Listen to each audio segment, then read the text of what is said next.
Hello and welcome to Drunk Girls Who Read, a podcast where we pretend we're back in A-level English, but this time we've put vodka in our water bottles. Hannah. Did you ever do that? No, but I knew a girl that did. Slay. And I'm Charlie, and we're two 30-somethings combining hopefully intelligent literary criticism with drunken chaos. We are currently reading The Hunger Games. However, in today's episode, we are doing a one-off roundup review special on Sunrise on the Reaping. So grab a drink, grab some tissues, and crack open your book and read along with us. Yay!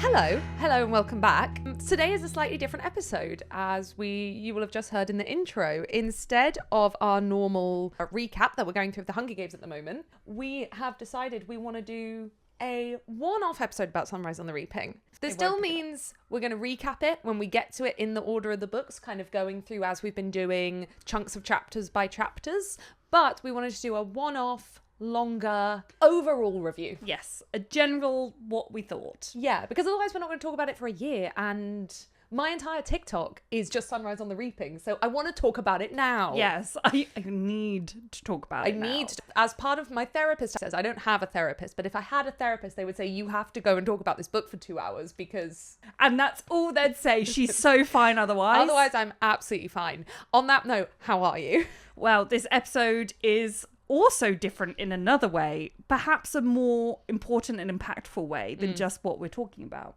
It's my lack of fringe. It's hidden away. Oh my god, do you know what? I didn't even cut.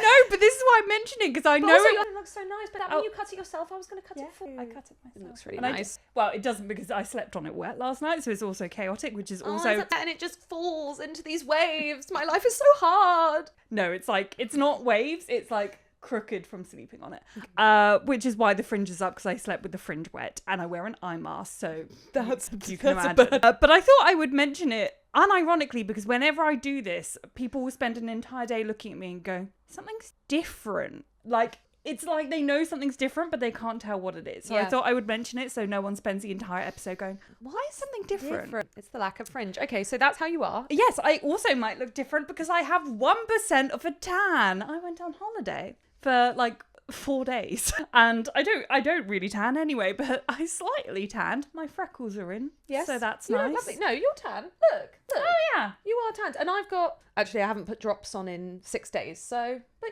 yeah, it's not bad. My freckles are out. I'm not wearing any eye makeup, so I probably look tired as fuck because I'm very tired because yesterday was a long travelling day, but it was a lovely holiday. How are you, Hannah? I'm fine.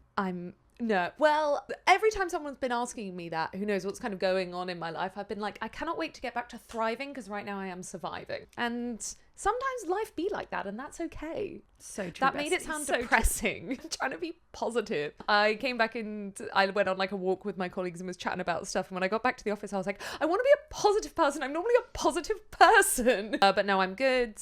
It's a Thursday evening, and a Thursday evening means there's only Friday left to go at the week, and then it's the weekend, and it also means we're recording this on an evening after we've already worked all day, so fun time to be had. So much fun. What are you currently reading? Well, you know how I've been cursed this year. You haven't been cursed. You can't call it a curse when you're the one that's made the decisions. You've made decisions to read 1-star books. No, I haven't.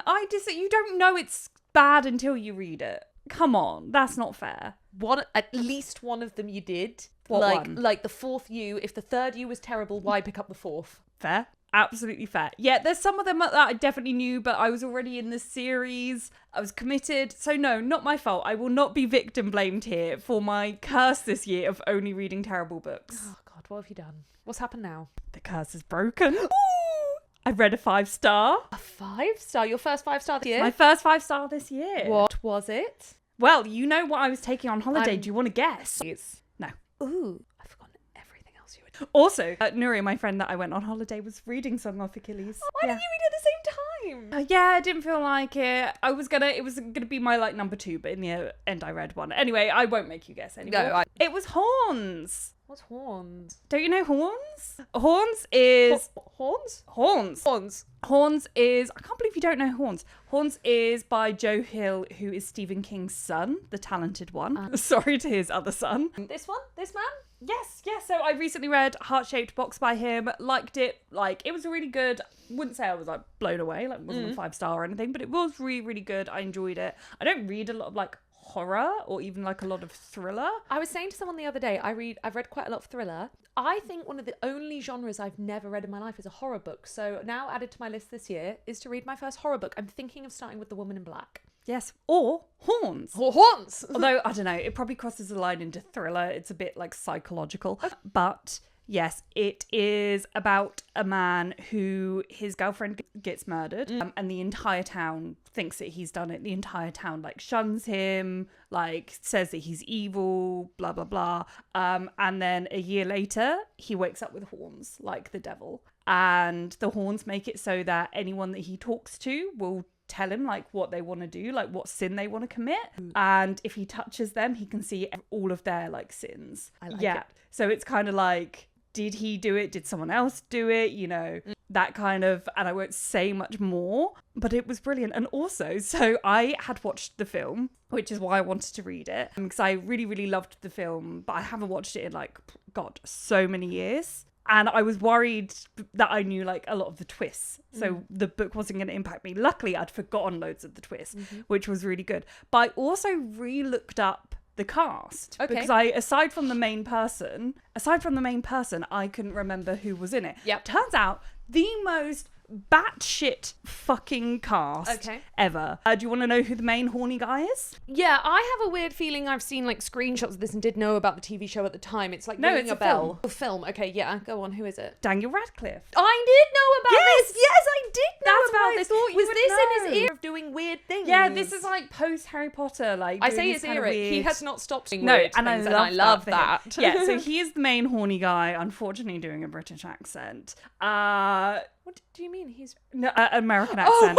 Sorry, I'm very unfortunately tired. doing his Yeah, accent. sorry, I'm very, very tired. I would say, okay, I'm not going to make you guess because you would never guess. Do you want to know who plays the girl that gets murdered, who's supposed to be like very gorgeous, like girl next door, like religious, like ginger, blah, blah. Do you want to know who played American as well? I really want to stress that this character is American. No, I'm terrible at actors. Juno Temple.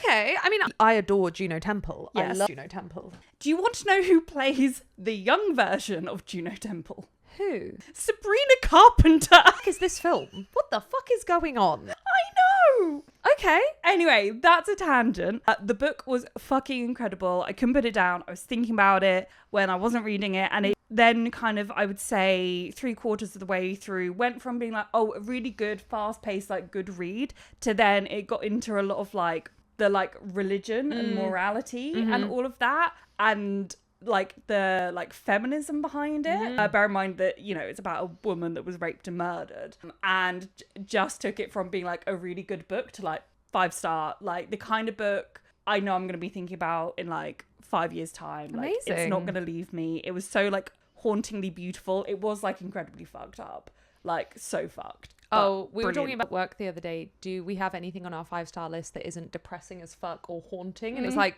I was like, Pride and Prejudice? Up from the list. Yeah, pretty much. Yeah. What have you been reading? Been reading a lot. I somehow logged finishing 6 books in April. Okay, but say one because we're recording Saturday. Oh yeah, good point. I am currently reading Lessons by Ian McEwan. I have been on a bit of an Ian McEwan journey the last 2 to 3 years. I annoyed myself massively by doing the one thing I never do, which is I watched Atonement before reading it because I'd never seen the film.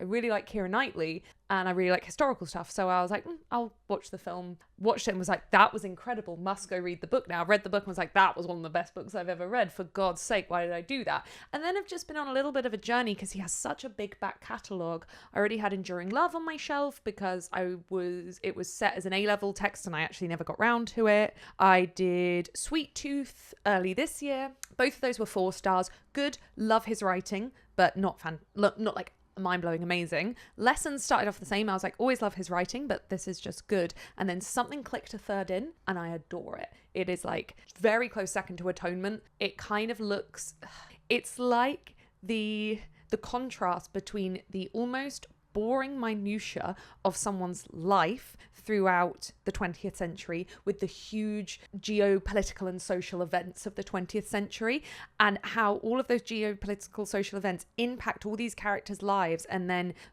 because they impacted everyone's lives, but then his life impacts his son's life and how his parents' life impacted his. And that sounds like a really bad way to explain it, but it's so artfully done, this like woven tapestry of how someone's life is built out of everyone they meet and also the social things around you. And it's kind of haunting in the way like that you're like, wow, years just passed and things just happen and everyone's just on this ball of rock trying to make the best life they can. And I'm adoring it.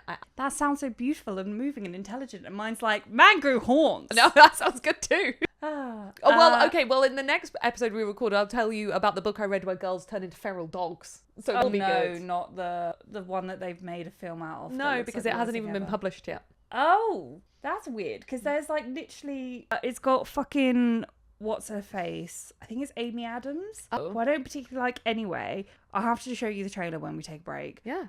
Because it looks like the worst thing ever created. Oh, okay. No, it's not that. But I'll talk about that. It that. won't be that, but I'm like, it's very weird that there's two things with that concept. Yeah. But no, if you want like weird books with things, like I'll tell you about that book in the next episode. Fab. That's what we're doing. And finally, what are we drinking? Ugh! I don't think I can do this. We can. Either of us have a soft drink with us. This is insane. We're going to have to go get one. We're too hardcore. This should tell you everything. The fact that it's in an unlabeled, taped up bottle with a sticky, not even a sticky note, a piece of paper. It's pretty obvious what we're doing and why we're doing it. To it that just says Uncle. Yeah. So unfortunately, we don't actually have any moonshine. We used to. From the moonshine, which was cool. And we should have been more organised and got some, But what we do have, which is almost cooler, because Moonshine is obviously like a company now, like the company called Moonshine who are making it. Like this legit. Alcohol was made by a person in like a bathtub. Yeah. Which like what Haymitch is doing at the beginning of the book. Uncle or something. I don't know. We have two alcohols like this. We call them Grandma and Uncle. They were both made by relatives. We can't even remember. Relatives of our podcast listener. Yes, that's what I was going to say. Sorry. They were both made by relatives. We can't even remember if it was Grandma and Uncle or if we have them the right way round. But some miscellaneous relatives of some of our Goblet of Wine listeners who kindly gave them trust. They're not technically smuggled, but they were transported dubiously through several people to get to us through several countries. Which all feels very much like Haymitch making the grain liquid in the beginning of the book, which then unfortunately turns into his alcoholism. So that's a dark reason to drink this drink. Cheers. It's not as bad as I remember. Oh yeah, it is. It's not good though. I just don't like white spirits is the thing. No. I quite like there's a bit of like a nice after flavour. We like squeeze some lime juice in it. Pussy. I think normally when we drink stuff that burns, it gets better as it goes on. I've got to say, normally our stomachs are primed with like a beer or something as well. This is like... I've had a packet of hula hoops. I had a packet of Frazzles at 4. So... We're good to go. We're good to go, really. Cheers. Let's do this. Okay, we have never done an episode about one book as a whole. So this is the first time for us, so feedback on structure. Yes, we will see how this goes. Yeah, this will be much more, rather than obviously a recap, this is much more just a review. Obviously, this is a spoiler. Oh yeah, it's like, go away if you haven't. Like, go away now. Spoilers, Thank you for listening to the lovely to hear from us what books we're currently reading. Go now. Go Bye-bye. away. Go away. Right. Oh, Hannah, before we start... Oh no, what have you hidden? I don't like it. Would you like a gumdrop?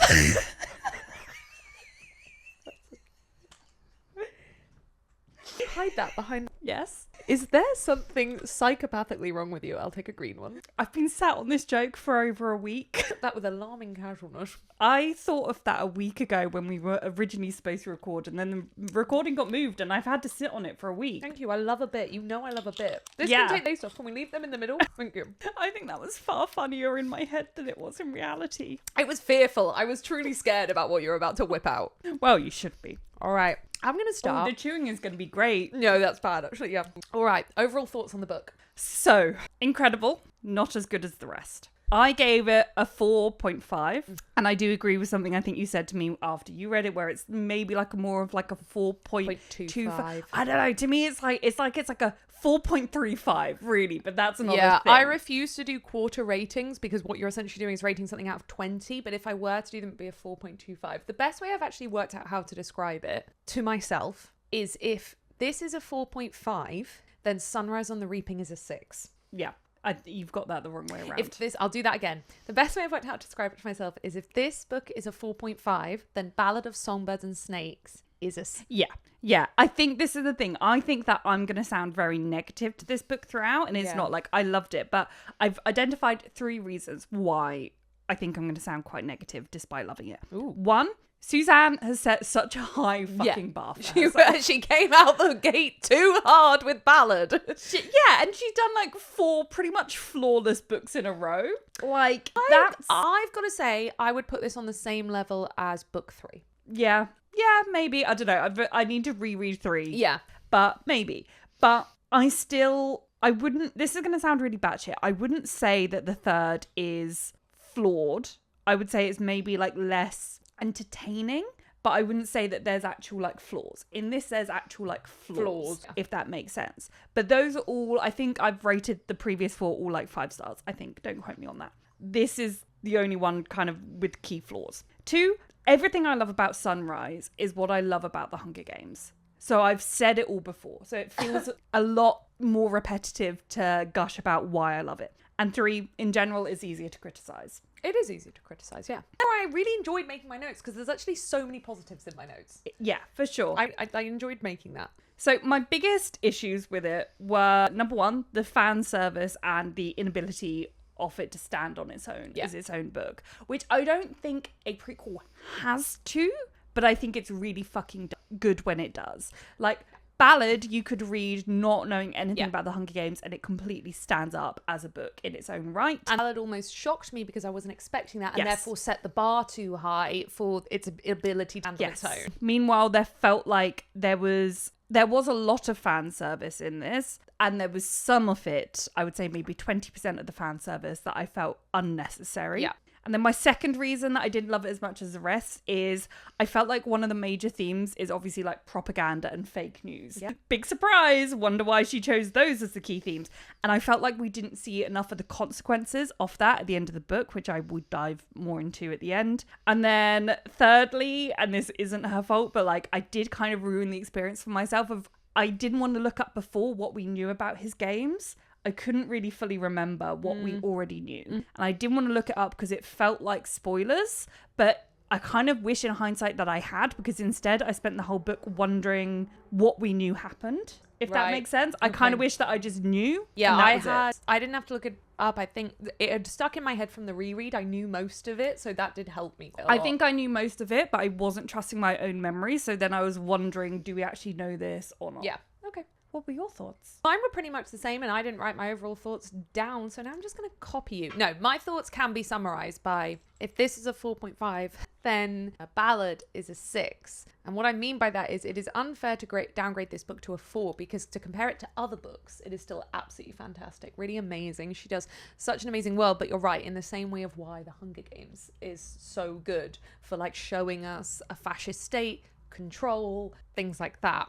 Whereas Sunrise did something so different. My other overall thoughts are, it's very hard to explain enjoying this book, because did I enjoy the act of reading it? No, not really. But did I enjoy going back to a world which I already knew, but having this brand new light and getting to experience that again? And having like my world opened up by this new perspective? Yes. But was it harrowing each and every single page? Yes. Stop it, Suzanne. But yeah, a lot of my thoughts kind of go into throughout the notes I've made. But I'd say we had overall the same feelings. Like I feel like when we were texting each other when I had finished, we were on pretty much the same page. Yes. I have a question for you before we jump in, and also for our audience. Whose book do you want next? If there's another one, whose do you want it to be? That is a great question. I will put some of the most popular answers, like obviously like Finnick's everyone's wants. I will put them in a poll, but if you have one that isn't listed in the poll, please let us know in the comments, or even if it is listed in the poll, let me know why. Yeah. I think I would quite like Mags, because I think Mags is a really good middle ground between these modern games, because Haymitch's games are in many ways quite a similar setup to Katniss's, as in like the advancements in technology and the way like the sponsors work and things like that. Whereas Ballad of Songbirds and Snakes was so different, like so wildly different. Mags, I believe, is only like the 20th games or something. I thought hers was like the one after Ballad.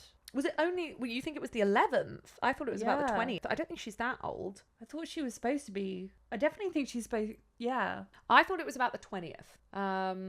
But I'd like to see another older games once. And to be fair, if it is the one after, I do think that would be interesting to see, because you would get to see the biggest leap off once they kind of started to take it seriously. Yeah. So I think I'd like to see something older. Obviously, Phoenix would be great.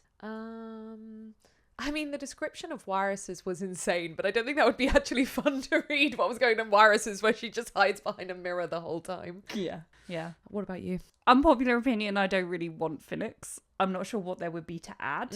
I would love a book about Plutarch. I think we've like seen the games quite a few times. I think it'd be really interesting to step away from the games. I think she could also do something quite similar that she did in the third book, where it reflects the games, even if it isn't in the games. Yeah. I would love to see more about his background, how he became a rebel. I think the thing about him having a library and access to books and history is like fascinating, and I think we could really get that dived into. And overall, he's just a character that we don't know enough about. Yeah. And whilst I think that can be a good thing, I'm also a nosy bitch and I want to know, and I love him as a character. Well, also, if she wanted to be really like stretch her writing, Heavensbee was mentioned in Ballad, so could she do a multi-family story that spans generations, where you see different Heavensbees until we get to Plutarch? Yeah, that would be a cool stretch. That would be cool. For sure.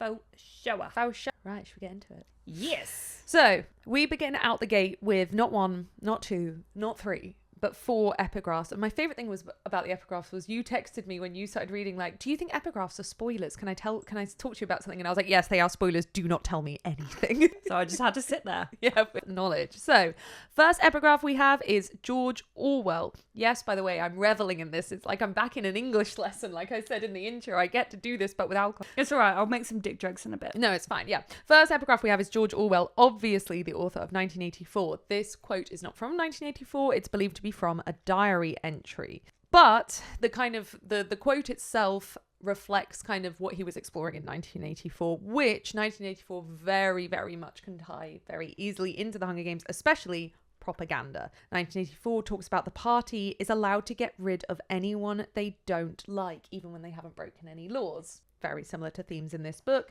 Very similar to themes in America. And they control what people are allowed to remember about the past, which is also something we see huge themes of now we have all 5 books. The specific quote she chose feels very Plutarch, that all that matters is the story that's being told, not the truth. That's pure Plutarch, and I love it. The second quote is from William Blake. William Blake is my favourite poet. Songs of Innocence and Experience made me realise that poetry can be awesome, and I love it. And the links between this and so much other stuff that I have now read as an adult is insane. When I was reading like the Northern Lights series, I kept being like, oh my god, William Blake explored this.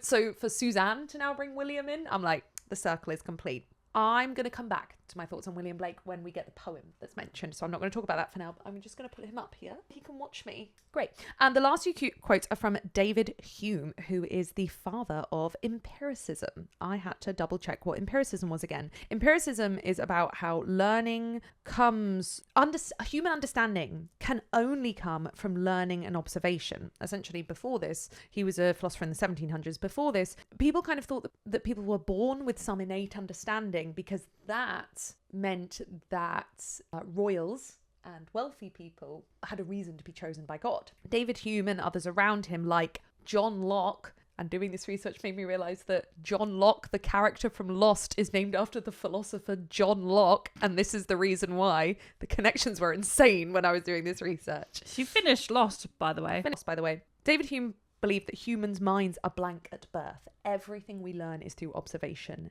and learning. The 2 quotes she chose are that... So that relates to the Hunger Games in the way that Snow and the Capitol seem to have this feeling that they are born able with the right to serve, because they are born better than other people. One she chose is about how any system that is ruled, even if it's ruled by a democracy, the majority, as in the people that vote, are still the bigger percentage of people and ultimately have the power but never use it. The masses technically always hold more power, but we're always in systems where that can't be used because in some way someone needs to control something. And quote 2, I can't remember what it was, but I just wrote pain in my notes, so that's brilliant. Great. Theme of the book, really. Theme of the book, pretty Sums much. it up. I love that she went 4 epigraphs. She was like, I've got stuff to say and you're going to sit and listen to me. Yeah. Yep. She was like, I was done and now I'm not done. She truly is like Taylor Swift in the outro to some of her songs. Like, sorry, I've actually got one more thing to say.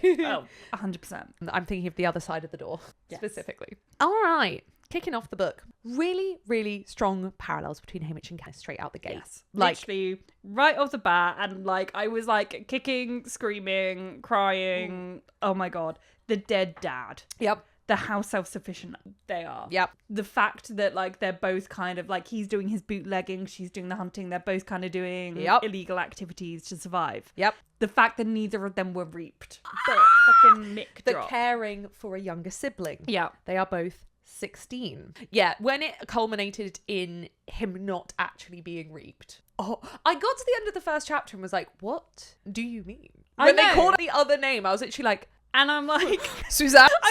Suzanne, you know, you got us with this once before. Yeah, literally. And I've fallen it for it again immediately. Yes. Oh my God. I was so confused. I was like, have I missed something? Yeah. Like, and then I'm like, oh no, I'm just really fucking gullible. Yeah. Like, Well done. so Well done. so fucking gullible. But I love people have been pointing out online that when his name comes out in Catching Fire, it's the first time he's reaped. And it is the final name ever reaped in the Hunger Games. So he really was the last name before the sunrise on the reaping. Yeah. So good. Her mind. I'm going to do the Taylor Swift thing of her mind. So yeah, we get these very strong parallels between Haymitch and Katniss, which is very, very intentional. However, I would say the biggest difference straight out the gate between the two of them is Haymitch Likes is to fuck. extremely charismatic and friendly. And he likes to fuck. Likes to fuck. Katniss is unfriendly throughout the books, but in that first book she's literally like, I don't like anyone. Madge isn't my friend. I don't know. No one likes me apart from Gale. And Haymitch is walking around being a bit of a Jack the Lad to anyone. He's got friends. He gets on with loads of people. He gets on with townies. He gets on with the scene people.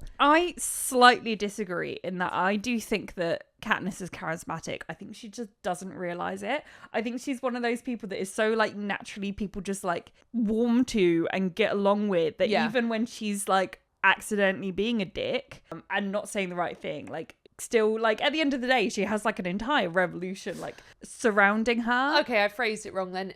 Katniss doesn't want to get to know people, whereas Haymitch wants to be friendly to people, which is then a juxtaposition because we are aware that Haymitch in the books we saw is as unfriendly as Katniss wants to be, and he's walking around hating everyone. And it's like I've been saying in our main episodes about the Hunger Games, how Haymitch, we think of him as parallel to Katniss, but he's actually both of them. He's Peter and Katniss combined. So he's got the lover boyness of Peter, as well as his like charisma, his like easy to get along with people. He's a lot more like extroverted, and then everything else is Katniss. But yeah, Pain, love it. Yep. So fucking good. This book made me realise that I've got not a single fucking brain cell. Okay. Because the way Burdock was mentioned, Burdock, however you say it, was mentioned, and I was like, that must be like a cousin or something. Like it honestly, and I think what it was, right? And wait, when did you realise? When it then talked about him like foraging and stuff. Okay, I didn't realise till the foraging. Yeah. Because and in my defense, what my brain did was, and this doesn't make any sense, for some reason, the fact that her dad isn't in the original books made me associate the last name Everdeen with her mum. Even though it doesn't work like that. Your husband doesn't die and you go back to your maiden name. But for some reason, I really associated it with the mum side. Yep. So then when there was a male Everdeen, my brain went, oh, it must be a cousin of her mum's. Yeah. And I also think that I was trying to manifest there not being that level of fan service, quite honestly. My immediate, when I realised, was, shit, I don't want this. Yeah. And I don't know where to talk about all the fan service, I suppose just as it comes up. But yeah, my immediate thought when we got Burdock and I realised who it was and then Astrid, I was like, oh, crap, here we go.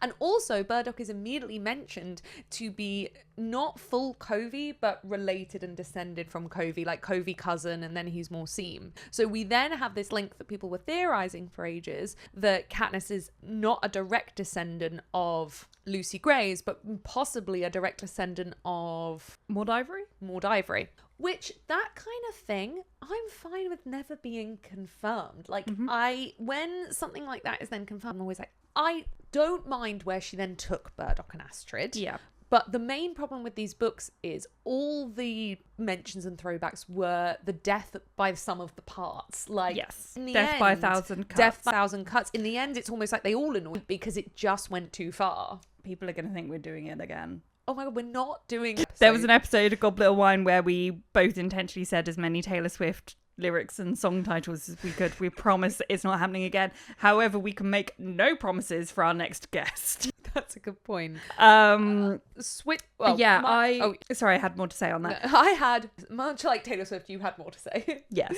Yeah, in the end, I didn't hate the parents being there. I didn't love the parents there. I think it makes some sense in that District 12 is a small place. Yeah. I quite liked it at the end. Yeah. The impacts that it has on Haymitch's reaction to Katniss getting reaped and him having to help her through it. Yeah. I didn't hate it. I didn't love it. It falls of the throwbacks and callbacks. It falls straight down the middle for me. Because there's some that I do love, and there's there's one that I fucking hate. But we'll get to that. We'll get Lenor Dove. Lenore, not. Oh, I thought it was Lenore. Like the washing man. Well, yeah, because that's what I was gonna say. Is I couldn't take it seriously the entire time. I thought it was Lenore. Hold on, it's from the poem. I've heard people saying Lenore, which maybe everyone's saying it wrong. But anyway, it doesn't... How to pronounce... I know it doesn't matter, but I just want to know. Pronouncenames.com. Lenore. Okay, that's not how I thought it was pronounced. I thought it was Lenore, and I will continue to say that. So, Lenor Dove, what you have to... I can't stand that. That sounds like a wash. Yes. No. What I was going to say is, and I'm going to say in the UK, maybe it's other places, but I don't know. In the UK, Lenor is a brand of detergent. And Dove is a brand of soap. So her name is like Soapy McSoapy. Like Remus Lupin. Yeah. Lenora Dove is Soapy Soap. She didn't know. I thought it was Lenore. You've ruined everything for me. I'm so sorry.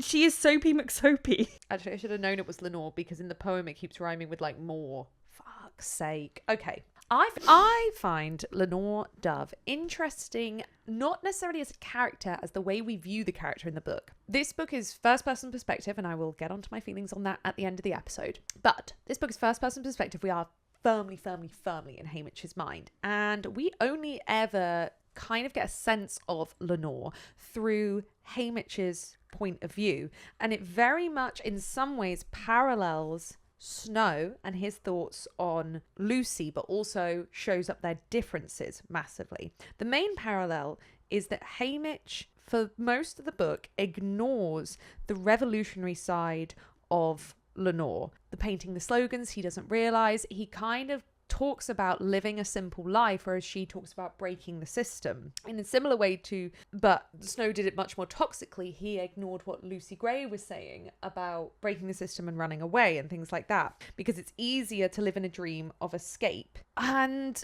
I found throughout the book, and I don't know whether this was intentional, I could never get a good sense of her character because we were clouded by Haymitch being so in love with her, like crazy in love with her, which, like, I love that for Haymitch. I don't, but I love that for Haymitch until it all goes wrong. But I could never, and I found this with Lucy Gray actually, but I liked the way that was done in Ballad better than I liked here. I could just never get a sense of what her character was meant to be like. What did you think? I didn't love her. And the only thing I can put it down to is that, to me, Haymitch and Soapy McSoapface, they aren't Lucy and Snow, but they are Katniss and Gale. Lenore being Gale. Okay. I see where you're going with this. She's got the kind of like pig-headedness, the like over-the-top rebel thing where it's kind of like stupid at a point, like it just becomes like dangerous. It's like she's not being very smart about it. She's just being like really like all in, not really thinking through the consequences. Feels very Gale to me. Okay, I hadn't thought of it like that. I like that there's parallels with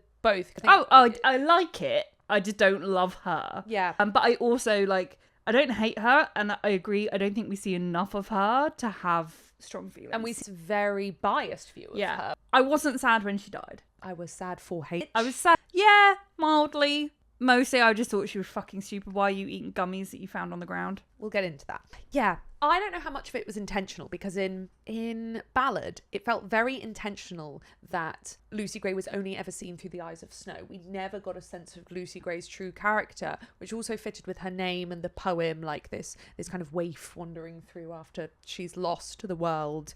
She was almost like an enigma in a purposeful way. This, Lenor being an enigma, didn't feel purposeful to me. I was just like, well, I'm watching a very in love boy go on about his girl without ever knowing her. And because he was ignoring her revolutionary tendencies, I actually saw it more as puppy love. And I think that was one of my problems. I didn't see it as this all-encompassing, the biggest love of his life, because A, he was 16, and B, he was ignoring certain facets of her personality. I was like, well, it's puppy love. Yeah, but I don't blame Suzanne for it in terms of the writing, because I think it's really hard. Like, you have to start the book from the reaping. It's not like she could start it months in advance, build up her character, build up the romance. So I think it was kind of inevitable. And I think at the end of the day, it's not a romance book and it doesn't matter. Like, I don't actually think it's that important. The only reason it's important is for the emotional impact at the end when she dies. Even that's not that important, because it's more about the bigger picture of him losing everything. I don't think it's as important as the romance element in the original series. Yeah.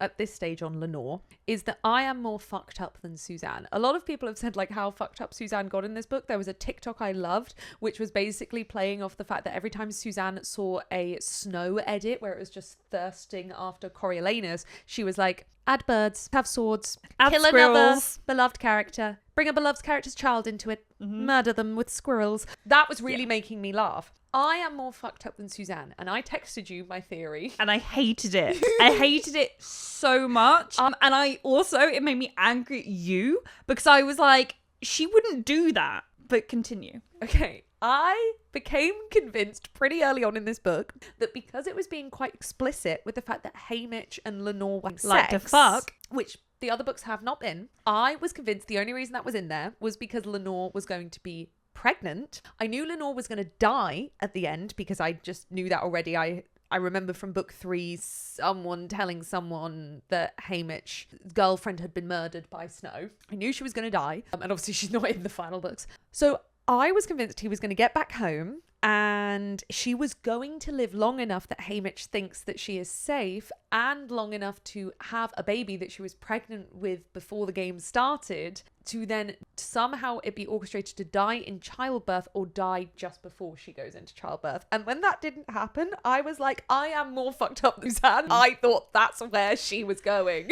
So, I was actually like, well, it's not that bad. She died because they didn't kill his baby as well. Yeah. There's something wrong with me. I realize this reflects on me. Yeah. So I hated that theory purely because I don't think Suzanne would ever write that, purely based on there is no way to write that without some people interpreting it or thinking that you meant it to be that her life only matters because she's pregnant or because she's a mother. And that doesn't have to be how it was written, but that is the way that people will take it, subconsciously or consciously. And therefore, I don't think Suzanne would write it. So I thought it was a poor theory based on the logic of the writing, not on anything else, just on practically I thought you were speaking. going to say she wouldn't do that because she wouldn't go that dark. And I'm like, yes, she would. Yes, well, she would. if you had asked me before this book, I would have said, no, she wouldn't. And then I read this book and went, yes, she would. Yeah, she would. Yeah, she'd do it. That's the out-of-pocket thing, is the fact you had this theory before you got to Lulu. Exactly. Yeah, I'm more fucked up than Suzanne. I take your point of why she wouldn't do it, but I just became convinced she was because I was confused at why it was being relatively explicit that they were having sex. Which I don't mind. They're 16. Like, I don't care. I was just like, interesting. Yeah. Fair. My last note on this bit was just that the Flint striker again felt notes are exactly following each other. Oh, it's almost like we said we're going to do them in chronological order of the book. Yeah. The Flint striker. Okay. I don't mind the Flint striker. The Flint striker itself is fine. And I also like it as the bridge between Ballad and the trilogy. You've got the songbird and the snake and the symbolism and the pin. Then that's what I found fan servicey. Like the fact of being songbird and the snake, I was like, oh, come off it. I was fine with that. Then it was mentioned that Tam Amber, who made this, also had already made the Mockingjay pin and given it to Maisie Donna. And then I wanted to throw the book across the room, and that was the worst bit of fan service in the whole book. That's my number one. Disagree. I hate it with a burning, fiery passion. There was no need to bring up the Mockingjay pin. I don't care where it came from. Where it came from. But we already know where it came from. Madge. I'm fine with that.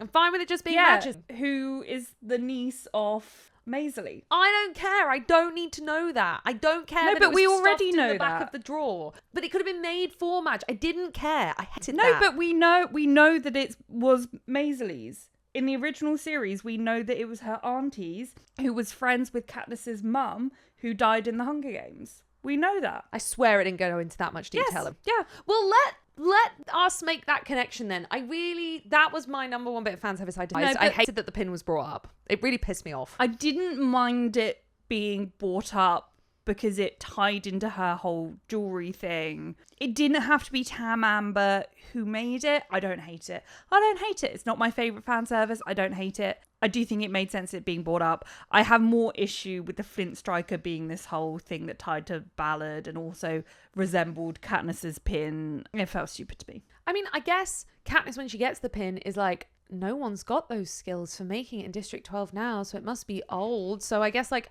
it's nice to know where these things get. Again, it's the Death by a Thousand Cuts issue. There are many callbacks. So when I got to this one, I was just like, fuck's sake. But then we get a new callback during the reaping. We get Plutarch. My love. Fascinating. I My love favorite him. character, but oh my god, this is we've said loads of times that like Dumbledore is the ultimate morally grey character. Plutarch's just taken Dumbledore's crown for the ultimate morally grey character. 100%. Snatched that off the old man's head. Like, I need his book. I need it.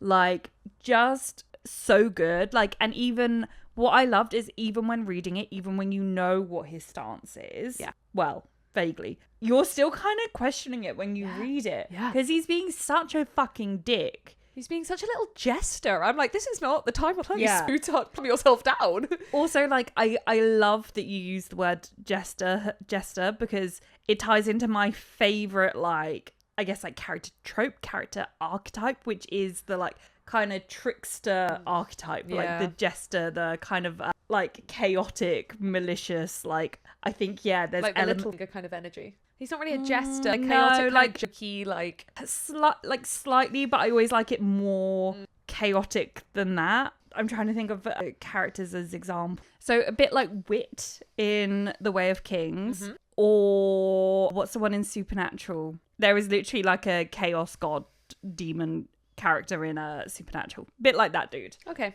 But yeah, kind of the morally grey, like the Dumbledore type, like for the greater good. Like, I love it. I think there's also Snape parallels in there. Sorry, we're talking about RX again, but you know, the notion that he's been undercover for so many years, and again, it's for the greater good, and that ultimately that's a massive part of the revolution succeeding. However, it means that he has to spend like at least 25 years doing fucking awful shit to stay undercover. Yeah. The crux of it is like how much suffering that you yourself cause is worth it for the goal. Yeah. And also how much of it is he enjoying? Because at the end of the day, and you can make arguments about why he's doing it. Like, you know, is it in places where he can be publicly heard? But then sometimes you're like the repeatedly making his family like repeatedly do reactions. You're like, did you need to go that far? Like, are you enjoying this? Like, what is your true motivation? What's going on here? Yeah.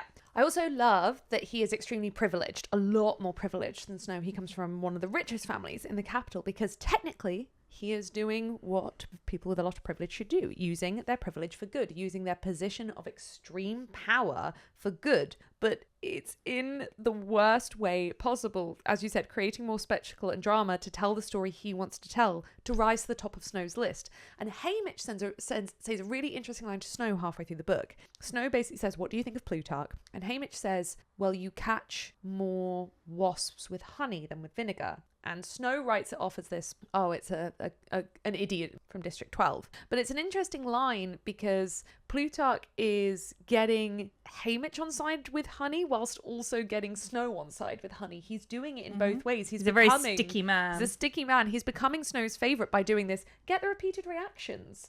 do all this, but is that worth it to rise to the top of Snow's ranks for the hurt he's causing? He also definitely sees himself as a lot more intelligent than all of the people that aren't capital. When he questions, why don't you all just grab the guns and shoot them, in this kind of like, he doesn't really mean it, but he's kind of questioning it way that throws back to that epigraph at the beginning of the book. It's like he's like, well, I'm very learned, so I know that you could rise up against them. How have you lot uneducated never thought of it? And it's this like, I don't interpret it that way personally. I interpret it as him trying to like gauge particularly Haymitch's reaction, like see if he's got a rebellious streak, see if he can kind of be gotten on side, and also like trying to put the idea in their head, like trying to make them see. I think this is the thing when you have these like political structures, I guess, that seem completely undefeatable. Yeah. And it's going back to like the themes of some of the epigraphs where it's like you feel like even though you're one of the many, that you can't rise up against the few. Like it feels completely hopeless. So I think maybe he's also trying to put the idea in their head, like draw attention to the fact like you are the many. Yeah. And I think particularly, you know, it being the anniversary, so there being twice the amount of victors, twice the amount of tributes that there normally is, they massively outweigh them. Well, and it does work. That's one of the reasons that the newcomers end up forming their alliance, because they just do the maths and it's bigger. Oh, he's just so good. It's all this thing of like, how evil can you be to do the right thing at the end, which is also essentially one of the themes of the entire book. How much was Haymitch's overall suffering worth the end goal of the revolution? It's like he is the epitome of that. Also, if I had predicted who would be making cameos in this, I never would have predicted Plutarch, and the end it ended up being such an important character. And I was like, oh, okay. He was one of the only ones as well where I wasn't like immediately like I think pretty much everyone aside from him, I immediately was like, ugh. And then I came around to a lot of them. But him, I was like, yes, because we get more of him. Brilliant. I didn't expect it. No, like, not at all. At all. Like it wasn't even like I thought about it and gone, no. I hadn't thought about it. Yeah. I hadn't thought about the possibility of him being in there. And I also really like him being there, or anyone being there in a producer role, because I think it makes sense. And we don't see it in the Hunger Games. And maybe it's just Katniss's point of view. She doesn't pay any attention to these people. But I love it because I think it makes sense, because at the end of the day, the Hunger Games is a reality show. Yeah. In reality shows, you have producers and you often will have them assigned either to individuals or to couples or groups or whatever. And I think it really makes sense for every district to have a producer that is directing, making sure they're getting the shots. Because obviously we know they have the Effies, the like companions or whatever they are. But they're a bit more like hosts and it sounds stupid to say, but I guess like welfare. I think it really makes sense to have that person creating the actual narrative, the storyline, getting the shots, because otherwise it doesn't work. Like there has to be that person or the Hunger Games couldn't exist. So I think it's brilliant that there is someone in there doing that. And I'm glad that we see it when we didn't see it in the originals. And I love that it's Plutarch. Yeah. And it also kind of shows as well, like his kind of steps up the career ladder. Yeah. It shows how he enticed Snow as well. It shows how he got Snow, because you could kind of think with Plutarch, how did you become head game maker and be planning the revolution the whole time? You see how he got to this point. Exactly. Another new character alert, Luella. Yeah. Kill me. I just put pure pain. Okay, so we learn that she's 13. She's this spunky, really spirited girl who can look after herself, that wears her hair in braids. And Haymitch calls her sweetheart because at one point Luella had a crush on him and decided they were going to get married. So he never calls Lenor sweetheart. Lenor is his girl and his love. Luella is his sweetheart forever. Jumping ahead, but the line at the end, when he talks about how, like, it just came naturally to call Katniss sweetheart. The fact I thought it was sexism when I first read it. Suzanne, how dare you? Like, pain. Oh, it's so good. It's so good. Because I ended up, like, really liking that Haymitch called Katniss sweetheart as a term of endearment. But when he first starts using it, you do think it's this, like, old drunken man sexist thing. And I'm like, how simply, Suzanne, how dare you? Also, her death was the biggest shock of the book to me. I was literally like, what do you mean she's dead? What the fuck are we doing here? What is going on? Again, you can always count on Suzanne to just be like, whatever you think is going to happen, You're fuck wrong. you. And then she did it again with Luella halfway through the book, but I'll get to that. Exactly. Luella as a character, I was fairly neutral on her. We obviously didn't get very long with her. No, we didn't. She definitely, to me, was the disposable of the tributes. Yeah. Because Maisley and Wyatt be still my beating heart. Maisley, I would get down on one knee. Oh my God, love her. Yep. Icon, queen, I put their obsessed. notes in part, but I can skip to them. Sure. I think because with both of them we get Haymitch's initial thoughts, and then it's only over halfway through the book that we get his like thoughts about them as a real person. So I ended up writing about them in part 2, but I can write about them anywhere. I can talk about them all day long. Yeah. I love Maisley. Queen, absolute queen. Like there are no words, which is great because this is a podcast, but the fact that she starts off as being perceived as a bitch, God, relate so hard. I love that she fucking is a bitch. I love that the arc isn't, and then she learned to be nice. No. She was still always kind of a cunt, but you got to see another side to her. Yeah. Love it. I love how unapologetically herself, aka a bitch, she was. I loved her having like her area of knowledge and passion, and the fact that it was seen as like a frivolous thing. Yeah. It actually became so fucking useful. Love her sense of humor. Honestly, like, I'm not gonna lie, for most of the book, even though I know she doesn't win, I was rooting for her to win. Yeah.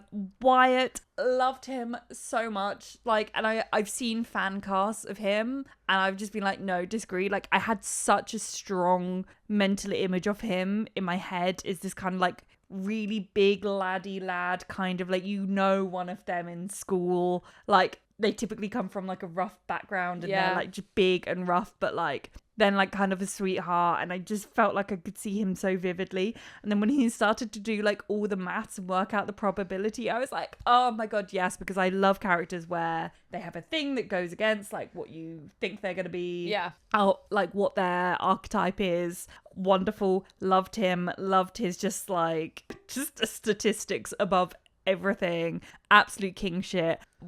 Again, I didn't expect him to die so quickly. And off screen. It killed me. Off screen, I was like, you bitch. I was like, you've taken him away too soon. Like, I loved him. I wanted to see more of him. And he died protecting. Yeah, and like, I agree, it was the right time and the right way for him to go, but I didn't expect it. And I was just like, no. Yeah. My thoughts. Maisley, I wrote best original character in this book. I like that she is used to show. I said earlier that Haymitch gets along with everyone. He does have some internal prejudice. He's not as like prejudiced as like Gale is, for example, but he does have some internal prejudice against the wealthier people in the town. As we've talked about on the main part of the podcast, having poor turn against poor is a very, very effective system from fascist governments to prevent uprising. If you make the poor turn against the poor, and this has been done in this country very effectively in this country for the last 20 years, they've gone,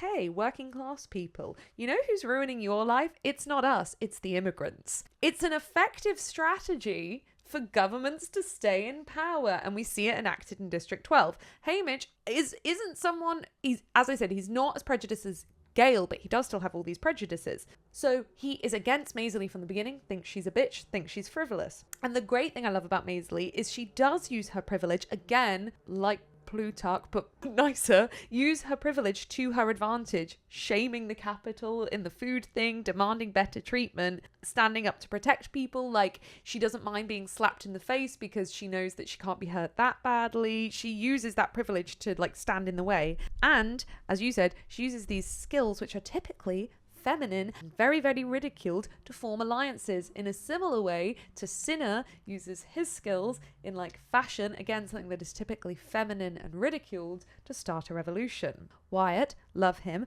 I personally, throughout the time we got to know him, very much read him as autistic coded, which I loved because it was done in a way that was, I don't know, that's how I felt reading him, and I thought it was done in it was handled in a really good way. Again, it shows Haymitch's moral judgment against people, because he at first was like, no, he's a booker boy and I'm not going to get to know him, not realizing he had this other side. And again, yeah, it's that thing of like the districts cannot effectively rise up if internally they are fighting each other. I love Wyatt so much. Yeah. And it's really nice that she writes that concept of not dividing yourself and actually needing to all come into one and get rid of your prejudices and work together to create real change. And it's nice that she follows that through, unlike J.K. Rowling. Yes. In this kind of bit where we're meeting all the new characters, but we're kind of on the train, we get the beginning of the paint the posters metaphor, which becomes a huge metaphor in the books. It begins with very much generational trauma. The paint the posters metaphor comes from Haymitch's pa, who told his friend who was reaped that don't let them paint their posters with your blood. And we get this generational trauma thing as well, because Haymitch's pa watched his friend be reaped, and now Haymitch will be sent into the games, but also then watch his best friend's daughter be reaped. I find this interesting because it shows how aware the districts are of propaganda, but they still can't fight against it. This isn't a case where the districts are so uneducated to not know what the capital are doing, what propaganda is. They know it's being done. They just can't do anything about it. They are powerless to it. The overall paint the posters metaphor, liked it at the beginning, got a bit tired of it at the end. It became a bit too... It kept, every time he did something, it was like, this will be my poster. And I was like, you've said it too many times. Please stop. Yeah. Yeah, I see what she was going for, though. I think it was trying to be her parallel of the I don't want them to change me thing. Yeah. Right. We get to the capital and we get introduced to Wirus and Mags. Obviously, District 12 has never had an alive winner. Haymitch even says he doesn't know who the original winner was, assumed they died a long time ago, never really thought about it. And because we don't have Haymitch, as this is his games, we don't have any mentors. So the system in place till Haymitch wins is that other winners are randomly assigned, and they're from lots of different districts to make it fair, randomly assigned to District 12. But this system, Haymitch points out, never really works because those mentors are always going to have biases towards their own district. Yes.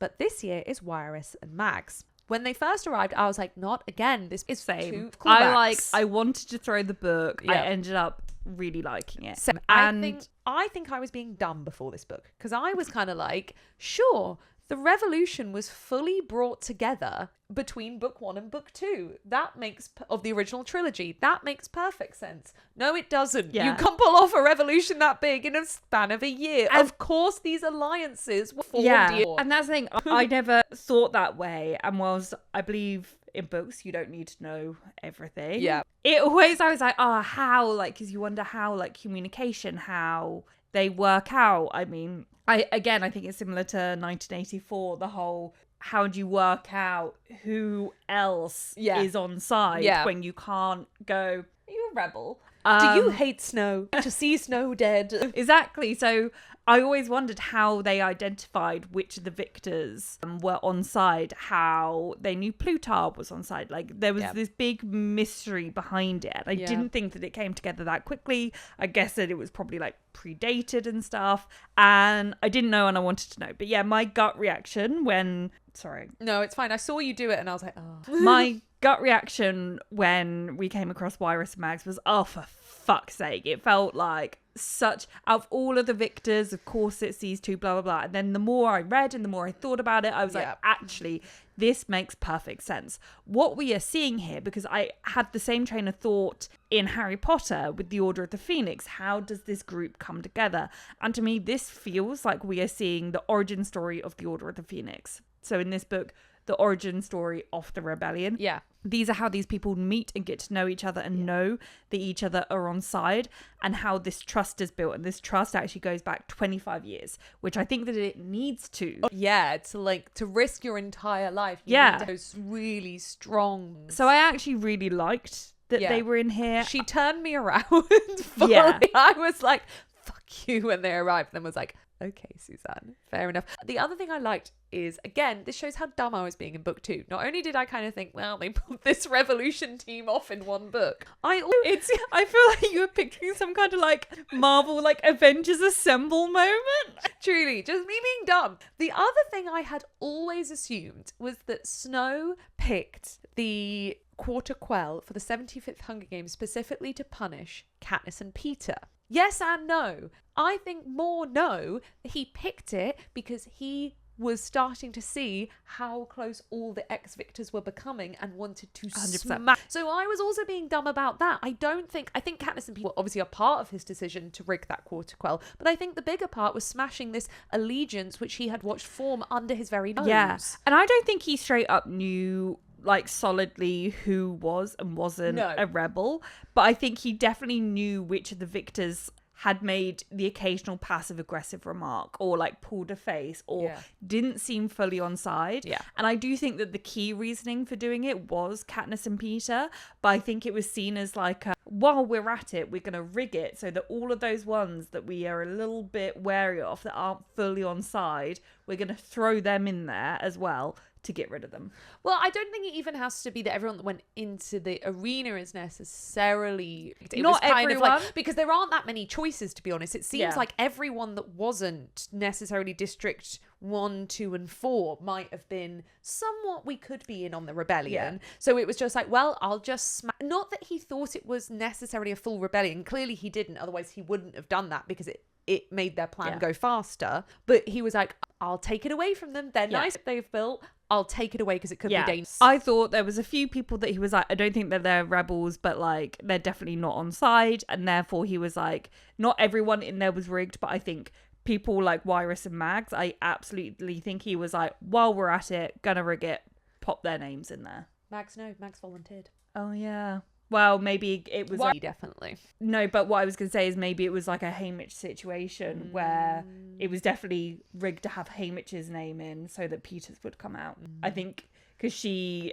volunteered for What's-Her-Face, and I think that was predictable. That was always going to happen. Yeah. Another new character as we get into the training, Ampert. How dare you? How truly, Suzanne? Truly, how dare you? And again, like, you're audacious. Yeah. And I will be sending you my therapy bills. Yeah. And okay, so I don't think I was actually being dumb here. It's more, I was reading this like very quickly. Like I think I read the entire thing in like 2 days. Like I was really racing through it. 1, because I was loving it. And 2, because I was terrified of spoilers and I wanted to get through it. So I never stopped. When Ampert started to go on about his dad, I never stopped to put thought into it. Like I just didn't. I didn't try and work it out. I was just like, full speed ahead. Now I do kind of wish, like, I don't wish, because I liked the surprise, but I wonder if I'd stopped and actually gone, right, that doesn't make sense. Obviously his dad isn't there. Who is this? Yeah. And also the name Ant.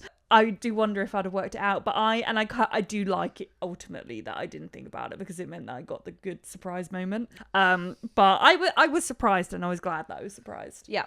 Ampert also tells us very, very clearly, as in not he tells us, as in his character tells us, that the reapings can indeed be fully rigged. We knew that they could, and we were kind of aware of this, but Ampert's name being pulled out was a direct repercussion to Beatty. It's actually, at first when I was making these notes, I was like, oh, it's what Beatty did in the games.